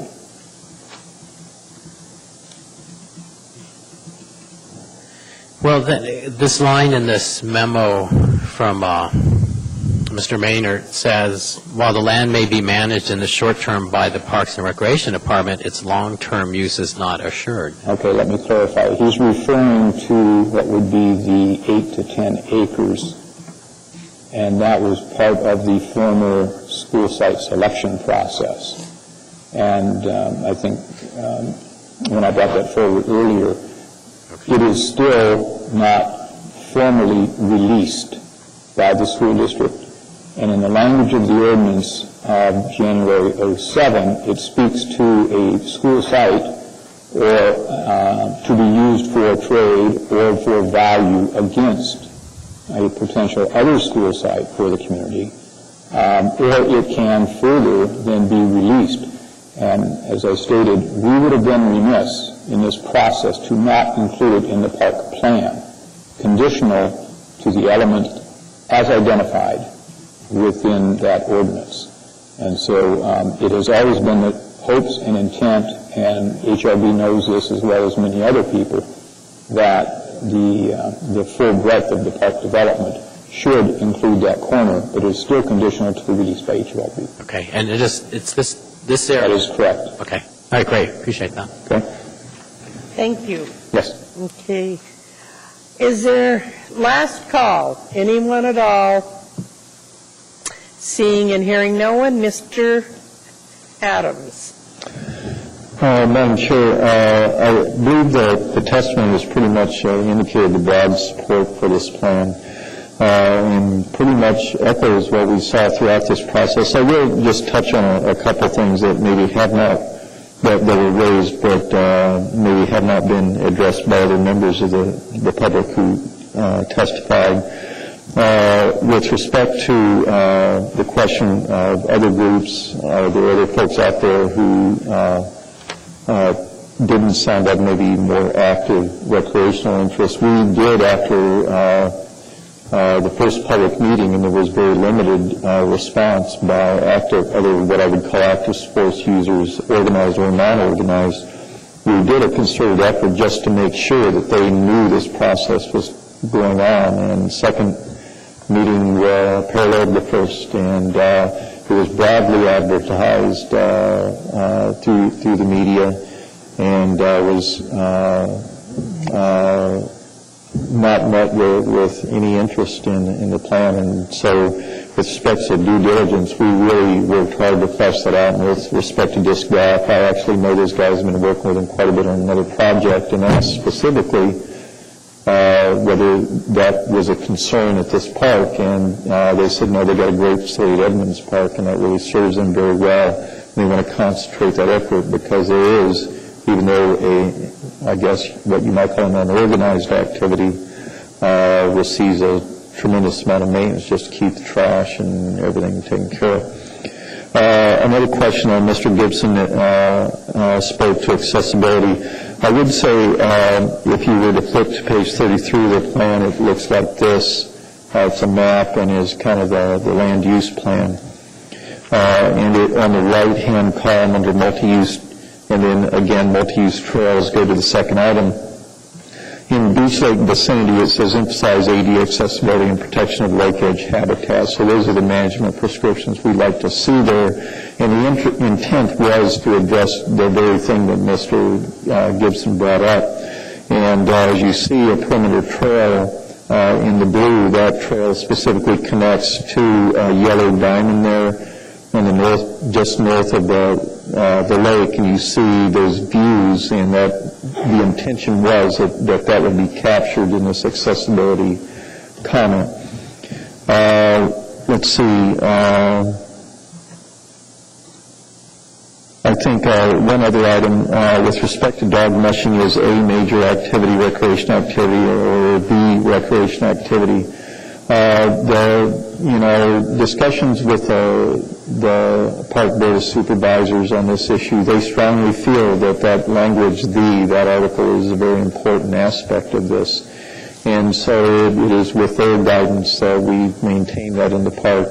And it owes to the public process, and specifically, I think, the unique role this plays in the training of Iditarod mushers, or not a training, but the kind of the warm-up prior to the Iditarod. These trails are used extensively by Iditarod mushers because they can get out there unencumbered by other traffic such as skiers or other distractions and keep their teams focused. So with respect to that, that's why that's in there and why it was became important. I think the other aspects have been addressed by either Mr. Rattle or other members of the public, and with that I'll conclude my testimony, and I'm happy to answer any further questions if you have any. Okay. I have Ms. Pease. It's out of the queue. Nope. You didn't take yourself out? Sorry, no, I didn't mean to. Okay. Ms. Pease first, and then Mr. Weddleton. Okay, I have 4 questions. I think they're pretty quick. One of the people who spoke asked about Beach Lake being multi-use, so I assume this would be in winter. It's now shown as a dog mushing trail around there. Did the community have strong feelings about only having dog mushing trails on the lake in winter? Yes, other than the ski touring, I think that's recognized for a couple standpoints. The visibility is good. You don't have blind corners. But with respect to anything beyond that, it's very important to maintain some separation of those streams of traffic. So very specifically trying to maintain that with respect to trail use. Now, with respect to ice fishing or other winter use, there is no exception to that kind of use. So on lake and ice skaters, for example, use a ski quite because we had a late snowfall this year. There's a lot of use for that, for example. Okay. Thank you. And then someone had recommended removing the very last enumerated item on the last page because there is not yet an approved CUP. And it occurred to me that there was other useful instructive language possibly. And what is your response to removing some or part of that particular paragraph? Well, certainly the approved CUP, I think the intent was that in accordance with a CUP as approved, I mean, the intent is it's going to go through a process here and it has to be in concert with that CUP. So that was the interest. And perhaps it's not quite worded correctly, but there is a materials extraction agreement. And so what we're trying to do is avoid serious conflicts between that. With respect to the deletion of that paragraph, I guess one question that comes after is this was a memo, and I'm not sure to what degree memorandum is a part of the plan. It's virtually the whole thing can be taken out from that standpoint, perhaps. But I'm not. I think Ms. Shin addressed that we got into this process. It was very clear we did not have the technical qualifications to truly make these very difficult decisions, as evidenced by the Sun Lake gravel pits. This one has some of the same nuances. And so, what we tried to do is say, this is a master plan for a piece of land here, and what we're trying to do is to guide that. To the degree, and in our contract, there was interest in providing some guidance with respect to that, and we said, the plan is in place to do that. The plan is governing land uses for the next 20 years. We will handle this through a memorandum. So the memorandum is placed in here generally as information and backup information, not so much as a tenet of the master plan. Yes, the master plan typically stays a little silent on the issue of providing direction, but what we did try to do is provide some information here to guide this commission as, from our 10 viewpoints of this process. But in essence, we are not in a technical capacity to make recommendations and provided our best evaluation of how this should take place. So I think there's a procedural question as well as then if you accept the procedural question of whether you can alter it, whether you can delete it or not, and I'll leave that up to your discretion. If I could offer a thought here, maybe help move us forward on this, Ms. Pease. This memorandum already exists. There's nothing to modify in this memorandum. It was dated April 7th. It's several months old. Okay. And the fact of the matter exists. There's the possibility that a gravel resource extraction may take place at that location in the future, and I think it's far better to put my personal opinion, to put the public on notice that may occur than to be silent in this document about the possibility, because we know what's happened in Sand Lake. Well, my guess is you'll get some public testimony at least on this matter when it comes before you. Yes. I'm confident, and that's why we have a conditional use process when gravel extractions come forward. Through the Chair, I'd like to offer just one other piece that Dwayne wouldn't have seen under the materials extraction agreement. That language actually exists in the agreement, but if you read the whole thing, and you'll see this when it comes back before you again, DOT, in fact, is subject to your final approval. Okay, so leaving it as written does mirror the existing agreement, but it is still under your authority finally as to how that plays out. And it's not something that's guaranteed. It depends on what the conditions of approval are and what they're proposing. that is correct, but I just wanted to make sure that there was an understanding that was part and parcel of the agreement. Okay, thank you. That satisfies me that we don't need to know anything about that last paragraph. I have two more quick points. Okay. One's really easy. On page 36, it's just a strange wording. It says, install hardened dock light penetrating facilities. And I think it's a dock facility, and it just needs to be light penetrating, so it's just a very minor little thing, but I can't resist. And then finally, I just wanted for the record to cover something that we addressed in the work session, and that was, just briefly, on page 11, there's an explanation that the gist of which is that Beach Lake Park doesn't need to provide all the developed recreation facilities that a person could wish to have. But part of that rationale is that driving to recreational facilities, and now I'm quoting, driving to recreational facilities more than 3 miles from home is an acceptable model. And I just wanted to hear you, Mr. Adams, since you were I believe, the drafter of this language, explain that there's sort of a limited interpretation of that, which I just tried to paraphrase. But if you could say that was put in there for purposes of not trying to squeeze every type of facility into this particular park. Madam Chair, Ms. Pease, that's correct. The intent wasn't to try to fit everything in here as a destination location. With respect to the issue of the uses within the park, those were driven by basically a public process, and with that public process and those people who are most likely to be within walking distance of this park, those uses appropriate to that group are the uses that are identified in this plan and that you see before you tonight. The issue, I think, that raised its head was that of the next column over, which was with respect to an HRB study, which suggested that there might be the opportunity to provide a number of soccer fields and ball fields in this area. And while certainly it's possible that it could provide for those, and those needs may or may not exist, and relative to field improvements that have taken place and the type of improvements that have taken place, those needs have been addressed. Addressing the aspect of whether those should be in this park to reduce driving time, it was found that those specific uses in that top of that column are uses that, if placed in this park, would actually encourage drive time to this instead of actually holding down drive time, and that would have been the end result. Okay. But fundamental to the neighborhood, the type uses that neighborhood desires, this park and the uses that are defined meet those needs. Thank you. That's all. Mr. Weddleton. A couple things. We had a few people comment about dates for dog mushing, and I don't know exactly where that's discussed in the plan, but this we had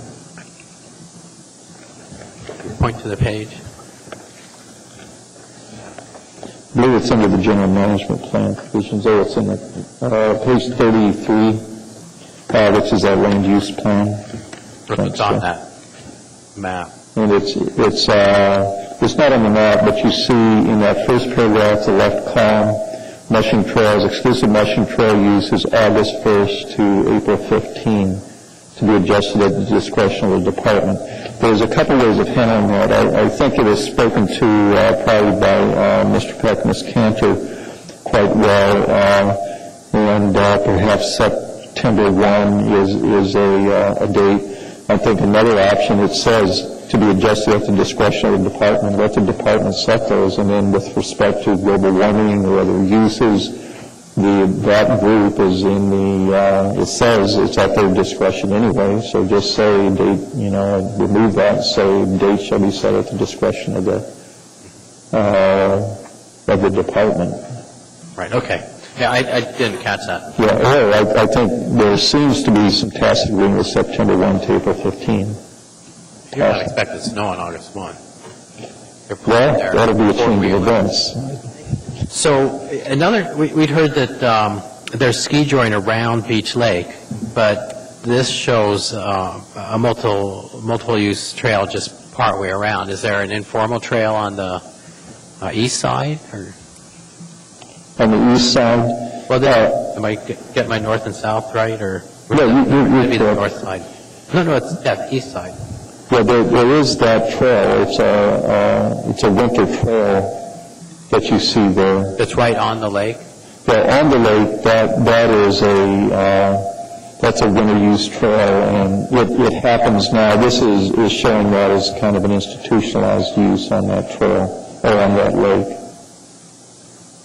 Is that where their ski joint then? The red dash? That is where ski joint happens. That's the winter use trail? Okay. It's a winter use trail, correct.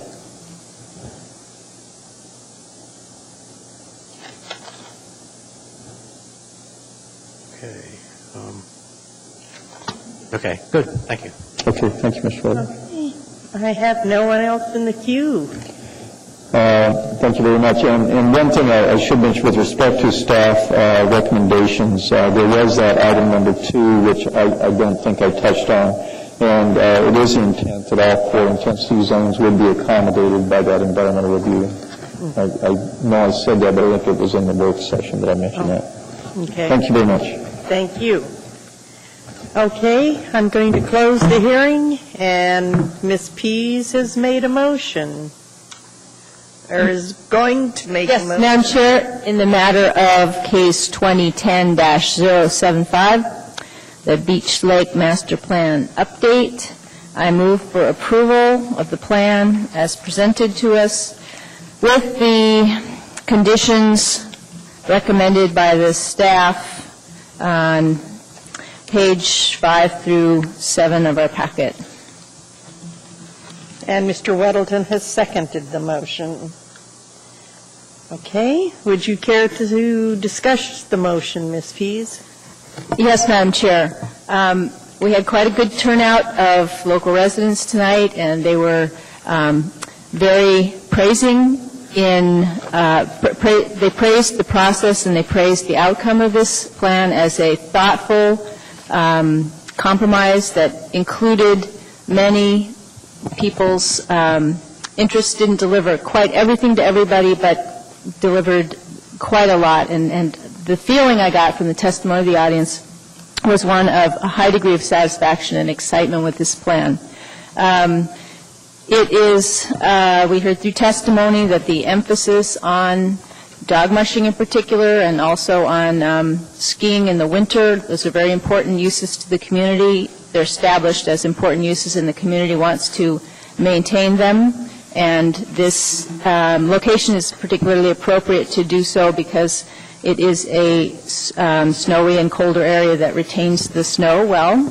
We also heard that there are other parklands in the area that have been developed for ball fields, disc golf, and other types of developed recreational facilities. So even with the emphasis on the natural setting and the unstructured activities, plus skiing and dog mushing, there's a balanced approach to providing recreation in the community.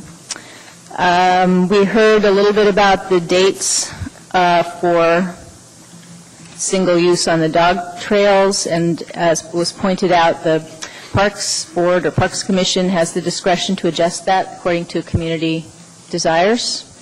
And in general, this plan is much needed, an update to an outdated plan. It's had considerable community involvement, follows the GGAP Parks and Recreation Plan, and with all those great features, I'll be voting for it with enthusiasm. Thank you. Mr. Weddleton. Well, I'd like to echo those and add that, not every park should serve every possible use that could possibly take place there. And I think this is a case where there's a park that's particularly well-suited for cross-country skiing and mushing, which has been used for many years, and it's used very intensively for those uses. So it appears somewhat that other uses are crowded out, but we've heard that there was a very active public process that brought those people into the process, and that other parks in Eagle River cover those other activities. So I'm confident that this plan represents continued good use of this park and look forward to supporting it. Any further comments? Well, I will just offer about one long sentence here. I can't recall when I have felt this good about voting for a community plan of any type, because I truly feel that this is the people's plan, that I'm just overwhelmed with the level of community participation that took place and the public involvement, and that so many of you just put in hours and hours and hours working toward this project. And I also thank you, Mr. Adams, and the staff for working hard on it. And it's okay that this park is different.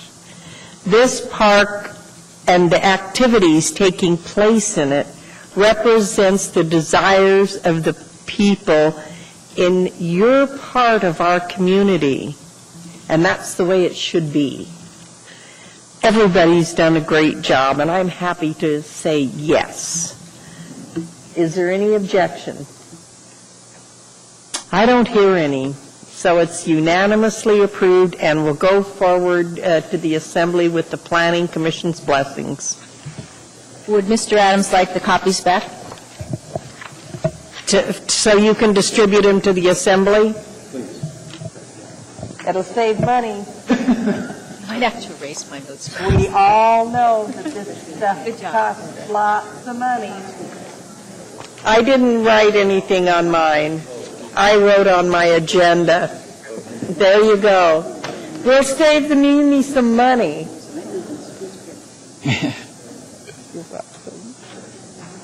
Okay. Break, 5 short minutes. We have one more case.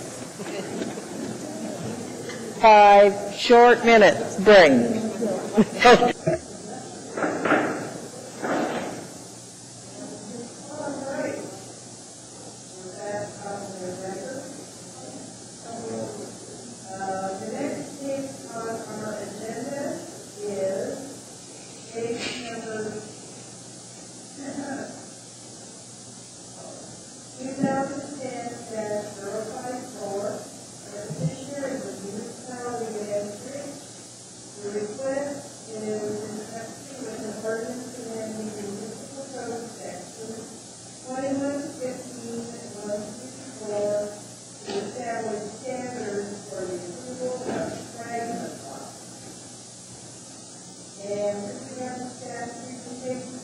Thank you, Madam Chair. The department has written amendments to the commercial tracks regulations. As of this, the department received no public comments, no comments from the community councils, and no objections from reviewing agencies. The traffic department wanted a phrase added to the amendments additions, and it was. The Platting Board approved the department's version of these amendments without any changes. On page 8 of the packet is the summary of actions from the Platting Board meeting from June 2nd. The department recommends approval of recommends that the Planning and Zoning Commission advance the proposed amendments to the Assembly for adoption. I'd be happy to answer any questions that you have, to go through the amendments line by line, to summarize the ordinance, or to just answer individual questions. Also, a member of the public is here to testify in regards to the proposed amendments. Thank you.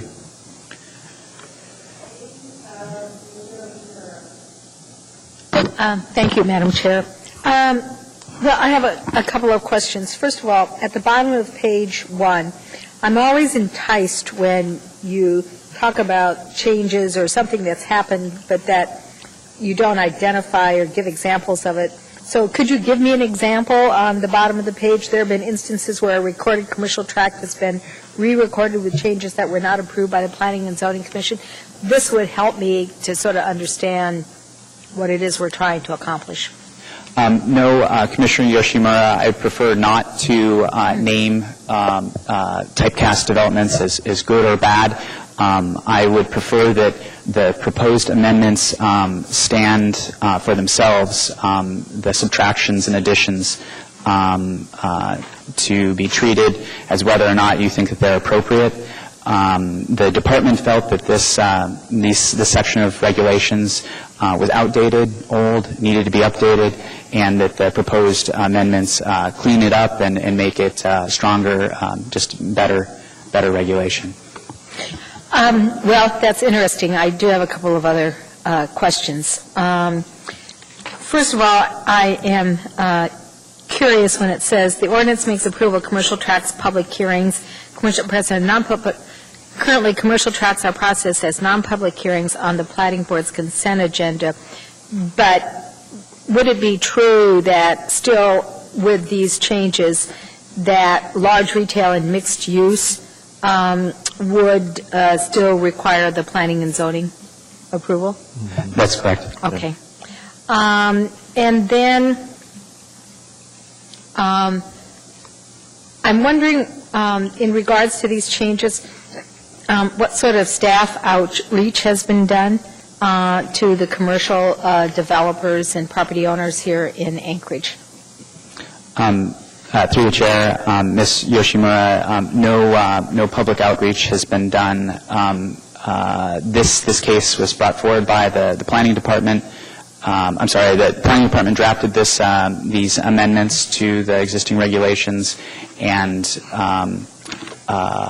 this case was routed to all of the municipal agencies, and it was also routed to the community councils, and alerts were sent out over email to those who had signed up on the planning department webpage. But there was no outreach to the development community.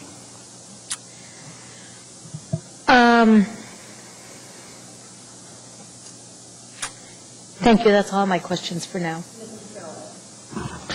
I have a couple of questions. They both deal with standards. E1 on page 6 of the packet, that refers to what specifically? I don't have the code in front of me right now.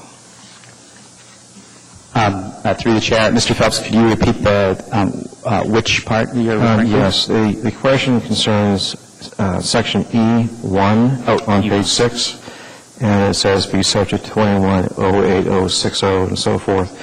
What do those citations refer to? Let's see. Well, 2175, 2180, and 2185 refer to the subdivision regulations. 2115 is the section that talks about public process approval of subdivisions. And 2108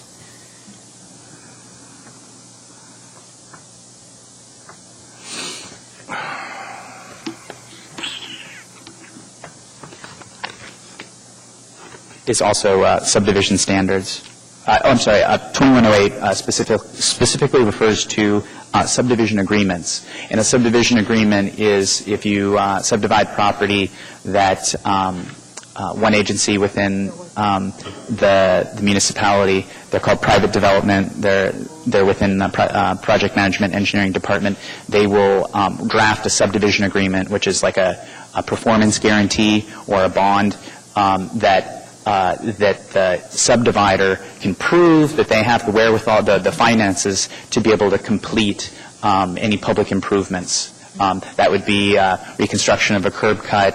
That would be dedication and construction of a street, installation of landscaping, all of that. Because otherwise we would have a subdivision, they would be approved, and the improvements are made after the subdivision is recorded, maybe a year later. And the subdivision agreements can go as long as 3 years. And the subdivider would subdivide, record it, could sell off lots, and without public improvements being made. That is, water lines might not be extended, sidewalks would not be paved, and if the subdivider went bankrupt or didn't follow through, then those improvements wouldn't be made, and it's a really chaotic situation when that happens. The next question is, why after all these years did we decide to revise the ordinance now? It's been around for 20 years. Was there a particular reason or motivation for the revision? Yeah, this is some sort of internal talk about this.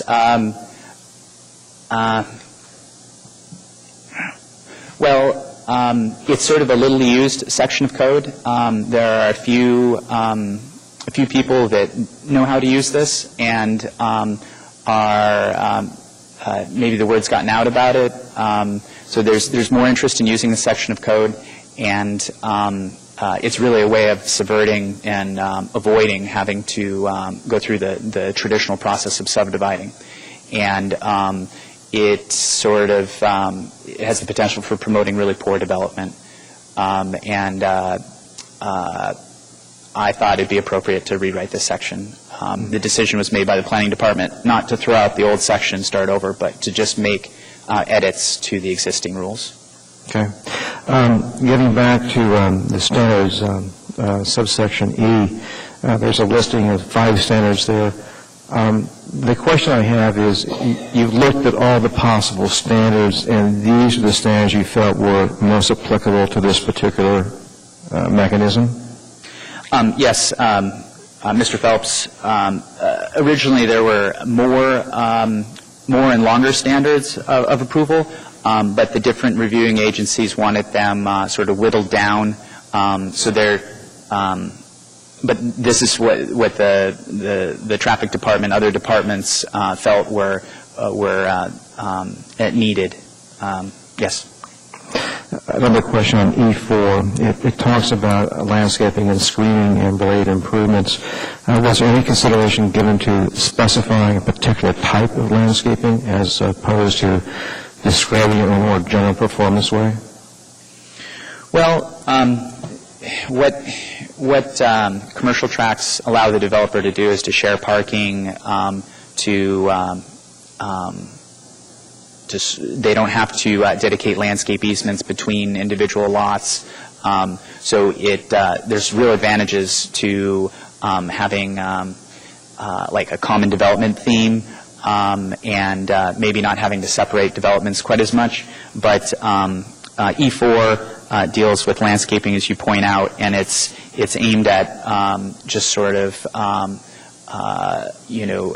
it's a general standard that the developer has to look at landscaping as how it affects the lots or parcels of property that might abut a commercial tract.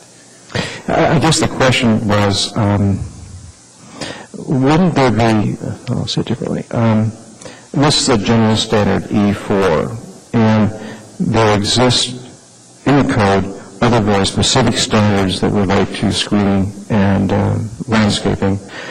And I wonder why it was that it wasn't chosen, that a particular section wasn't referenced. Because what you have here is a general design standard, and it's going to be difficult for the commission or the planning board in this particular case to determine whether or not the landscaping has been effectively provided. So typically the way that we deal with that problem is to try to be specific. In other words, you reference a particular section of the code that they would have to adhere to. And most of the commercial tracts either occur in commercial or industrial areas. So was that given consideration at all? I think so. I think the department did not want to add new landscaping regulations specific to commercial tracts because there's so much in the existing code and in the proposed rewrite of the Title 21 in terms of landscaping that how it all fits together. We just felt that we didn't want to add another landscaping requirement, but just for there to be a standard, general standard that the site plan designer should, pause and think about common development themes and landscaping and how it relates to neighboring properties. For instance, the Clatton C Street commercial fragment lot tracts. They're abutting baseball subdivision and all of the recreational areas in South Anchorage there off of Clatton C Street. So maybe the developer might might look at this standard of approval and have to write, as a part of their application, how they've met this standard. And it'd be sort of a truth test. They'd have to put up and say, we have taken that into account and provided landscaping as required by code, and we think that it meets, is appropriate landscaping in this site. And then it would be up to the commission or the plating board, whichever body was reviewing it, to decide if the standard is met. Thank you. Through the chair, Mr. McLaughlin, I want to go back to that traffic department recommendation that you added in section E, sub 3, and that was that in your narrative it says the traffic department asked that the phrase "based on a current approved traffic impact analysis" unquote be added. That seems to me to imply that any development that falls under this is going to have a traffic impact analysis. Is that right? No, through the chair, Mr. Frederick, that's not entirely correct. Then it shouldn't say that, should it? Well, I'll leave that up to the commission and yourself to decide. But this does deserve some explanation. So thank you for asking. The traffic department.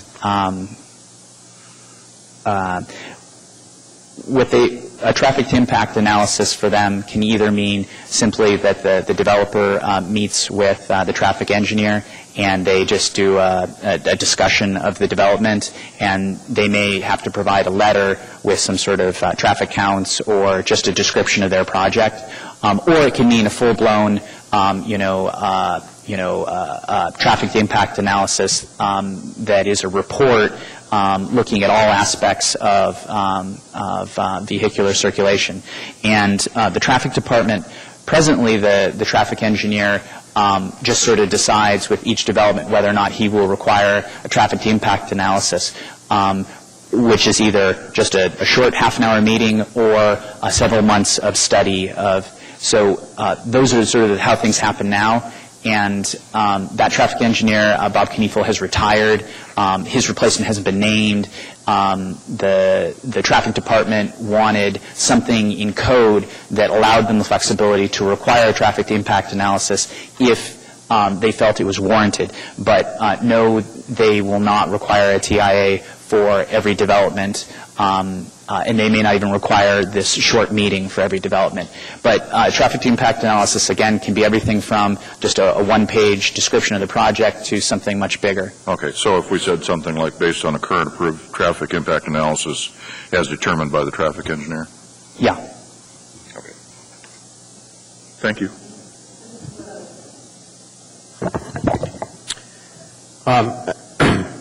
Well, a couple of questions, but just following up immediately on that, can you just use the wording that's on the comment from the traffic engineer, add a new number 6, and then delete that part of 3?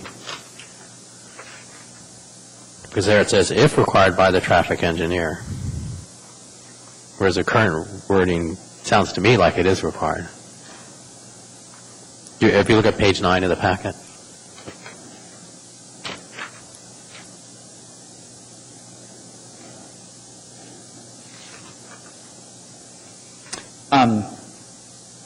Through the chair, Mr. Weddleton, I guess Mr. Frederick's comment as required by the traffic engineer or the part that you pointed out, if required by the traffic engineer, either one.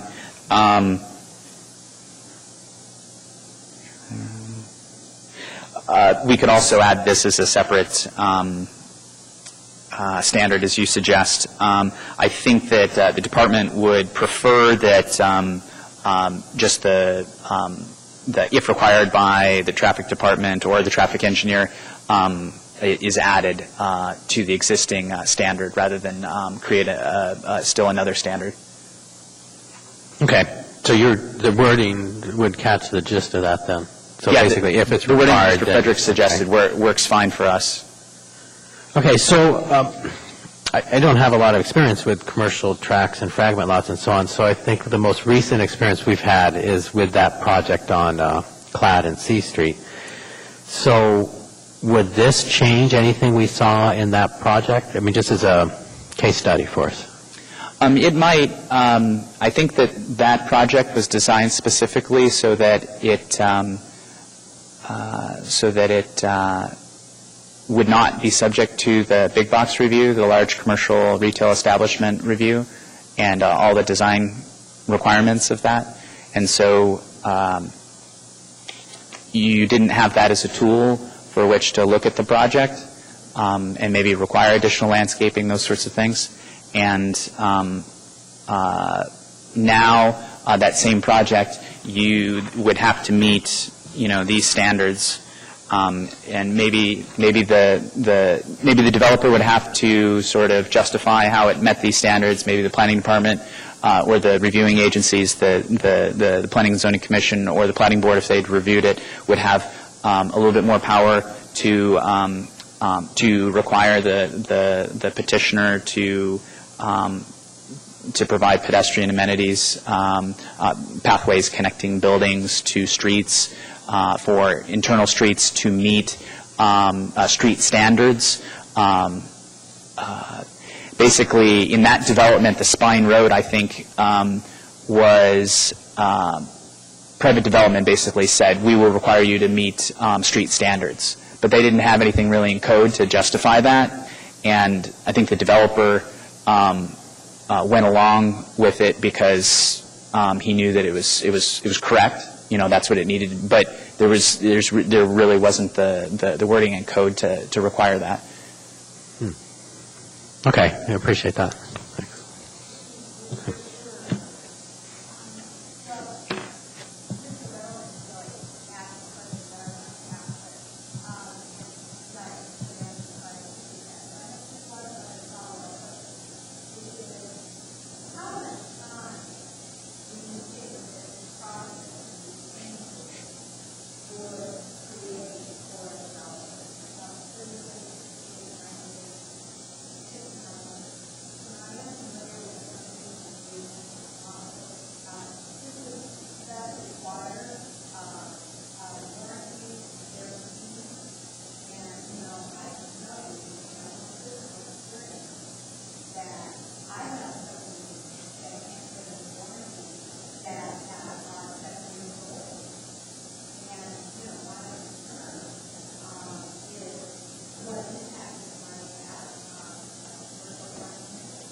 Through the chair, Ms. Yoshimura, thanks for your comment. I don't have the experience or the knowledge that you have about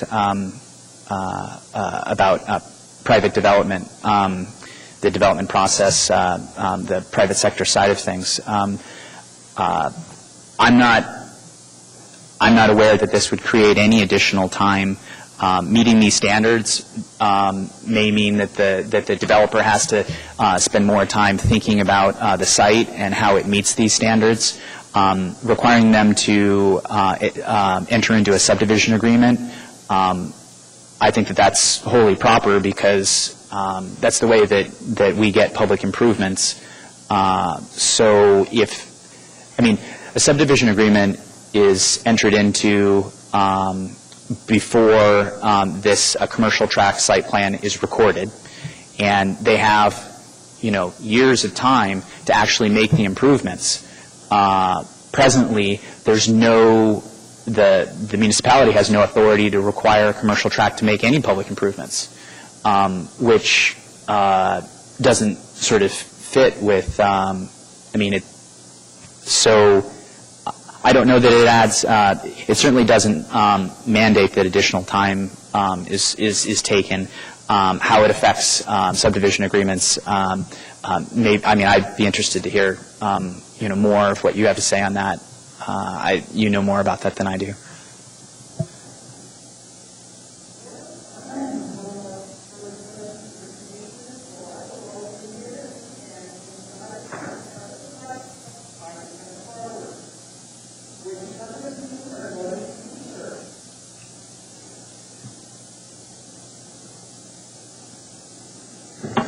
Madam Chair, members of the Commission, my name is Mary Ellen Tuttle with Dow Engineers, Dow HKM, sorry. As you know, we deal with a lot of commercial developments that have used fragment lot site plans in the past, and we can appreciate the staff's concern. There were some confusions on what type of information needed to be submitted with the application and other things, so we can appreciate that they wanted to make some changes and clarify some things, and we support that. I have one main concern, but after some questions that I've heard, I'd also like to comment on a few of the other issues that have come up. We believe that the way the modifications are written right now, it appears that the only time that the Planning and Zoning Commission can act as the plotting authority on a fragment lot site plan is for a large retail development. We feel like there are many other circumstances where it would be appropriate for planning and zoning to act as the plotting authority, and it would be in the best interest of both the applicant and the public. Examples are for master plans in PC districts, for some of the master development plans down in the Girdwood districts, where the Planning and Zoning Commission is going to be doing a thorough review of a project, and if you then have the planning board doing the review on the fragment lot site plan, you have the potential to have conflicting conditions of approval put on the project by the different boards. You also have then the requirement that someone from the public who's interested in the project has to be aware that there are the two different hearings going on and go to those hearings. So we would propose that the wording be changed on the first section. There's actually two sections where it's mentioned. One is in 2115-134A, the last sentence, where it says the plotting board would be the plotting authority for all other commercial tracts. And we would suggest that it be reworded to read the Planning and Zoning Commission or plotting board shall be the plotting authority, so that an applicant can still request planning and zoning to serve as the plotting authority. And similarly, on page 4, under 3A, the last sentence, we would recommend the same change there. Based on some of the comments that from the Commission, I would agree that the wording in E3 is confusing, and I also read that to mean that they were going to require a traffic impact assessment for every project. So I would agree that it would be much clearer if the Traffic Department's recommendation was either made a separate standard or a separate sentence be added to the end of 3, saying if required by the traffic engineer, a traffic impact assessment would be required. On E4, on the landscaping, I'll summarize very quickly. I think the way the staff have it right now is appropriate. It gives the flexibility to planning and zoning and the applicant to determine what is the appropriate type of landscaping buffer given the individual circumstance. Thank you. No, I think that was it. Actually, just a clarification. It goes back to the splitting of authority between the planning board and the planning commission, and I missed the wording, and this is specifically on subsection A. Can you go back to that on Yes. page 3? Yes, my recommendation was on the last sentence that it would read, the Planning and Zoning Commission or Plotting Board shall be the plotting authority, just giving the option there for the applicant to request that Planning and Zoning have that authority. And it would be the same change on the next page. A follow-up question, then how would administratively the municipality determine which board it would go to, the commission or the plotting board? The way we've been doing it is we have sent a request to the planning department requesting that the Planning and Zoning Commission act as the planning authority, as the plotting authority on specific cases. Okay, thank you. Madam Chair, the department has supports the changes suggested by Ms. Tuttle.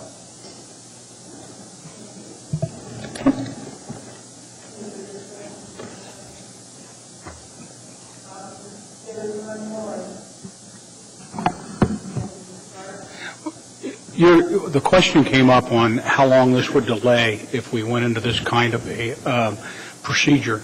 With your experience with the engineering firm, what do you think it would do from the standpoint of cost, number one, to the developer, and two, timing? Actually, I think a lot of the requirements that are here get met anyway in the current process. There is a little more time possibly for some of the standards. Once you get into requiring, the only one that I would say would be different is once you get into requiring a subdivision agreement, then it becomes an entirely different level of cost. Subdivision agreement negotiations can go on for months and can be very costly.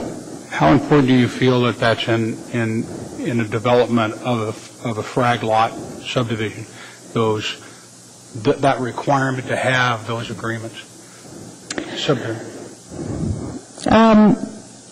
I can understand the municipality's desire for the agreements. I guess my issue is more with just the difficulty that we have in getting through them and the cost and time incurred with them. Mine also. Thank you.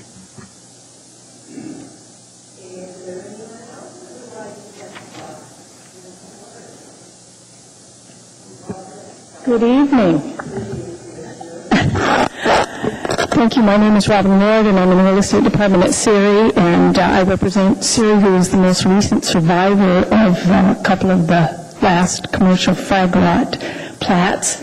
I definitely agree with Mary Ellen. I can give you another example. On 11,000 C Street, we had a short plat, and it certainly was better to have it concurrently heard at planning and zoning rather, big box and short plat, everything all together. We prefer to have the choice to be able to ask which board could act as our platting authority. I also do agree with the suggested language on the traffic analysis. I do want to tell you that from a commercial developer standpoint, the frag lot subdivision, commercial frag lot subdivision is a very effective way to develop commercial properties. It's very efficient with cross-parking, cross-access agreements, easements for utilities and stormwater. So while we do not really have a problem with most of these, in fact, on 11,000 C Street, I will tell you that as I read through these, we met all of these standards because you required it. We had no problem. The only thing that I do have, and I want to make sure that you're aware of this, Yoshima has brought it up a couple of times, it took us 120 days longer to record our plat because of the subdivision agreement. That is not just because of the subdivision agreement, but it is also a reflection of staff cuts. They do not have the staff today to be able to review and approve and get our comments back on time, so there's an awful lot of delays, and it added $110,000 to our development budget with bonding and warranties and so on. So it's just a consideration, but I do appreciate you looking at some of the suggested language changes.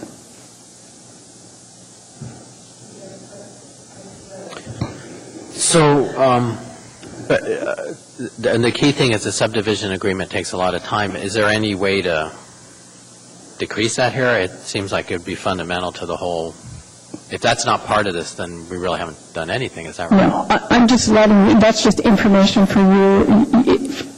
I can understand also why the municipality wants to see that. It takes one bad developer to not put in those improvements. Even though they're private improvements, they're used by the public, and that's what guarantees that legal access and utilities are going to be provided to each of those legal lots. And so we understand the reason for doing that. This is just more for information. Okay. Thank you.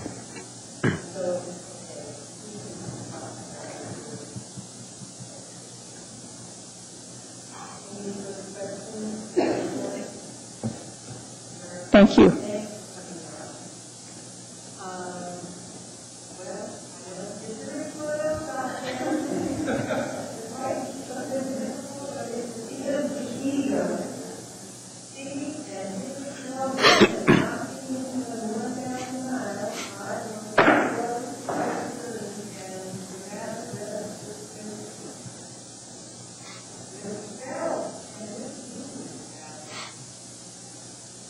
want to do?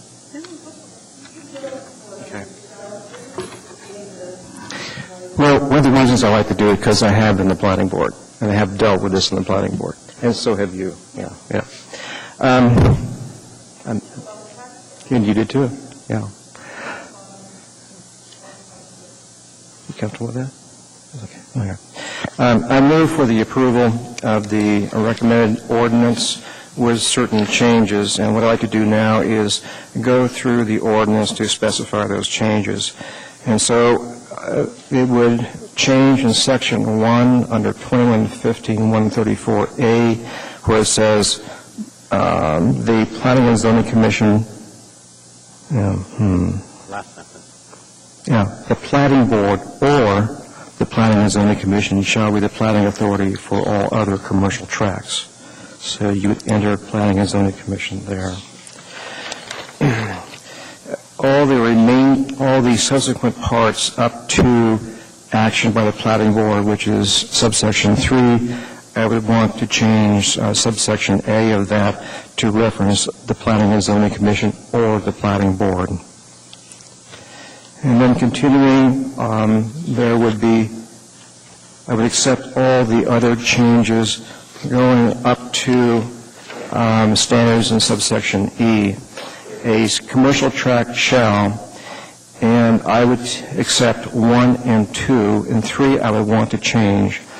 It would read, provide a defined internal street system which shall have pedestrian facilities and landscaping in accordance with the provisions of this title. Streets shall be designed to allow vehicles to travel into and within the development. Driveways shall access parking areas. Curb cuts shall be minimized. So the sentence that gets changed is based on the current improved traffic impact analysis. It would now say, streets shall be designed to allow vehicles to travel into and within the development.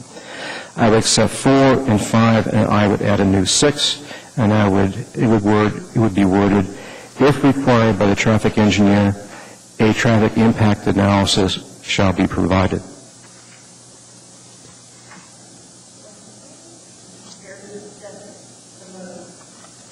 Yes, I think that the observation that this section of code needs to be updated is really true. I have seen before the Planning Board that the types of issues that were dealt with in a commercial tract were really large-scale land use issues that really were not the problems of the Planning Board. They really were the problems of the Planning and Zoning Commission. And the issues that we dealt with in the Planning Board, we dealt with, I think, effectively, but we were not the right body to deal with this. I've always wondered why the planning authority had the responsibility for a commercial flag lot. And I think the answer was it was supposed to be simple. But the reality is it is not simple. Usually these are very large projects, they're very significant projects, and they're complex. And when you get a site plan for these, you'll notice that, they deal with all the various issues. I can't recall which one it was we dealt with recently, but I can remember site plans that went on for like 12 pages and 4 or 5 pages of staff analysis. And so this section of code really needs to be updated because there are no standards, and there have been no standards, and this provides standards that I think most developers would agree to would be fairly typical standards to be applied, and needs to be modified to allow the Planning and Zoning Commission to review the larger projects. So I think that these changes will actually expedite the development of some of these projects and ensure that they're developed in a proper way. As to the issue of the subdivision agreement, I can understand the concern, but I don't see a way out. If you're going to acknowledge that these improvements are public improvements, even though they're privately provided, you have to have some mechanism to execute those improvements. The only technique that I know is a subdivision agreement, and correct me if I'm wrong here, staff, but that's the only technique that I know.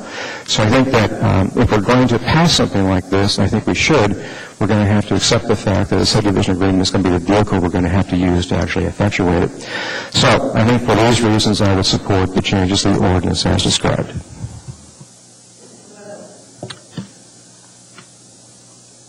I have a small comment that wouldn't be, is anyone else in the queue? If I'm last, okay. I would just like to ask for staff that when this comes back to us in the form of a resolution, that we have the actual rewording shown as the ordinance attached to it. And because, I mean, today we approved an ordinance about this child care facilities, which was kind of a moot point because it's already gone through the assembly. So, and we were waiting to see the actual wording. So I'd like to see that come back as part of the resolution or attached to it when this comes Through the chair, Mr. Weddleton, I'll write this as quickly as I can and try and bring it to the next meeting. All right, thank you.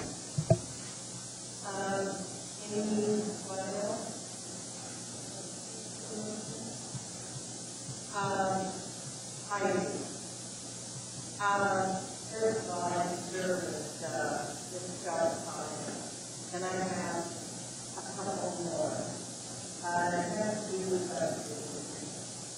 you can't fix that problem in your time, but if you do, then you have a problem with subdivision ongoing. We can voice our concerns as a body that we're having as their expertise on Thursday, and that's something we're concerned about because they're still not being handled timely. We can voice our opinion on it and encourage, and I know they're short-staffed, I know it, but that doesn't mean we can always be looking at ways to streamline the process. It shouldn't be so painful. You know, so I'm going to put that on the agenda for our meeting on Thursday. We have 6 years. We do need to have subdivision agreements. I think we have an obligation to take inquiry about. That's all I'm saying. Anyway, really get to the motion. I don't see it.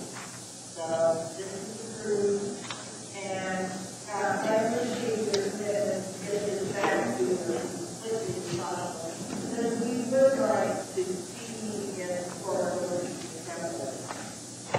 That was nice.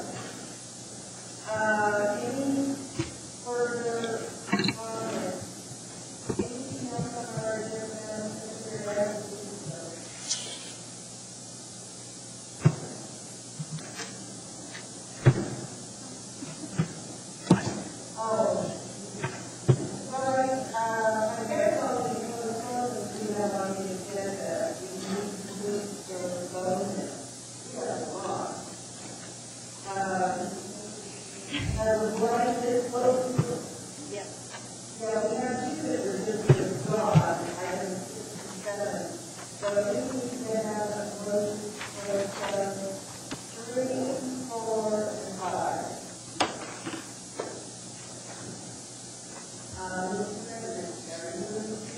Yes, ma'am.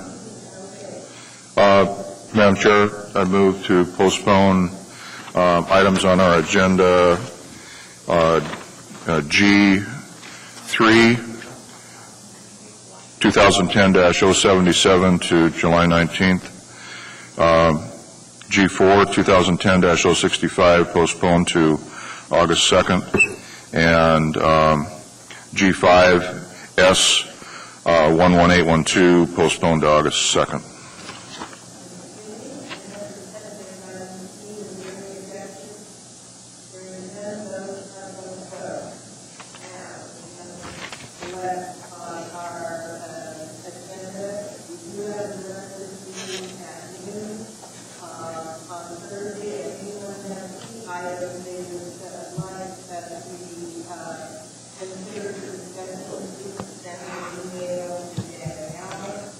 May I make a quick comment on that? Yes. Something that just occurred to me in conjunction with this last discussion about subdivision agreements. There are some significant changes being made in the organization of the whole public works division of the municipality, and I think it would be well, since Jerry's going to be there and he's an essential element of those changes, that perhaps he could do a brief overview we were given it at the Home Builders presentation by Greg Jones, and they had a very nice, brief PowerPoint presentation that showed the new org chart. And the intention of some of these changes is to get a better handle on private development and subdivision agreements, because it's been a thorn in the side of private developers for years. And by including that function under the current the rest of the private side development services, and I think at least has the potential of helping to solve some of these problems of interminable delays and But I will send in a suggestion that perhaps we get a brief overview of that on Thursday. So I have questions. We postponed the Mountaineer thing and that conditional use thing. Do we need to keep the? Yeah.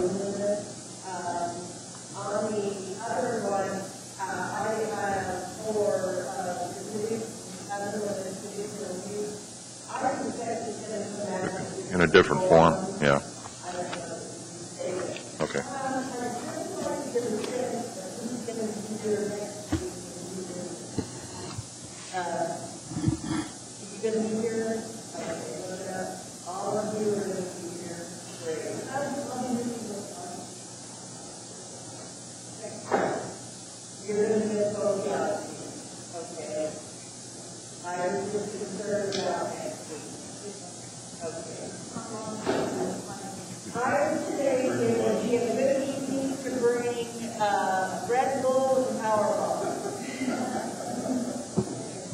But you know, there's a good possibility they're going to be saying the same thing over and over again, and there's no point in doing that. I think you could ask for a show of hands. I'm going to, and I'm also going to set some ground rules about courteous and not yelling out or booing. And I'm going to make an announcement: if we don't have proper decorum, we will suspend the meeting. You know, what we sometimes do is have a uniform officer at our meetings. Yes, we do.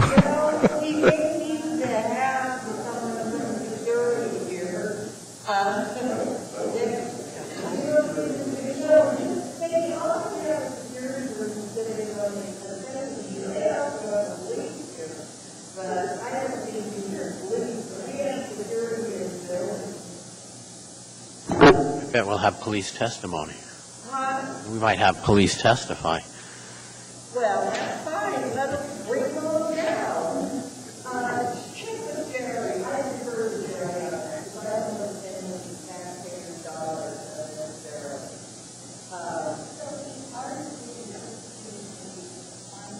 And it goes for us to the Board of Justice. Not to get them either way it goes. And I don't want to get that. Yes. And from the Board of Adjustment to the Superior Court. Yes. And it does conditional use decision. It goes to the Board of Adjustment. They no longer go to the town.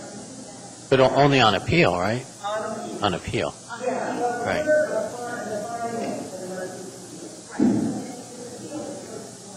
Correct. And so we very important, whatever our decision is, to have adequate findings, facts, correct. And so on that note, a motion to adjourn would be in order. So moved.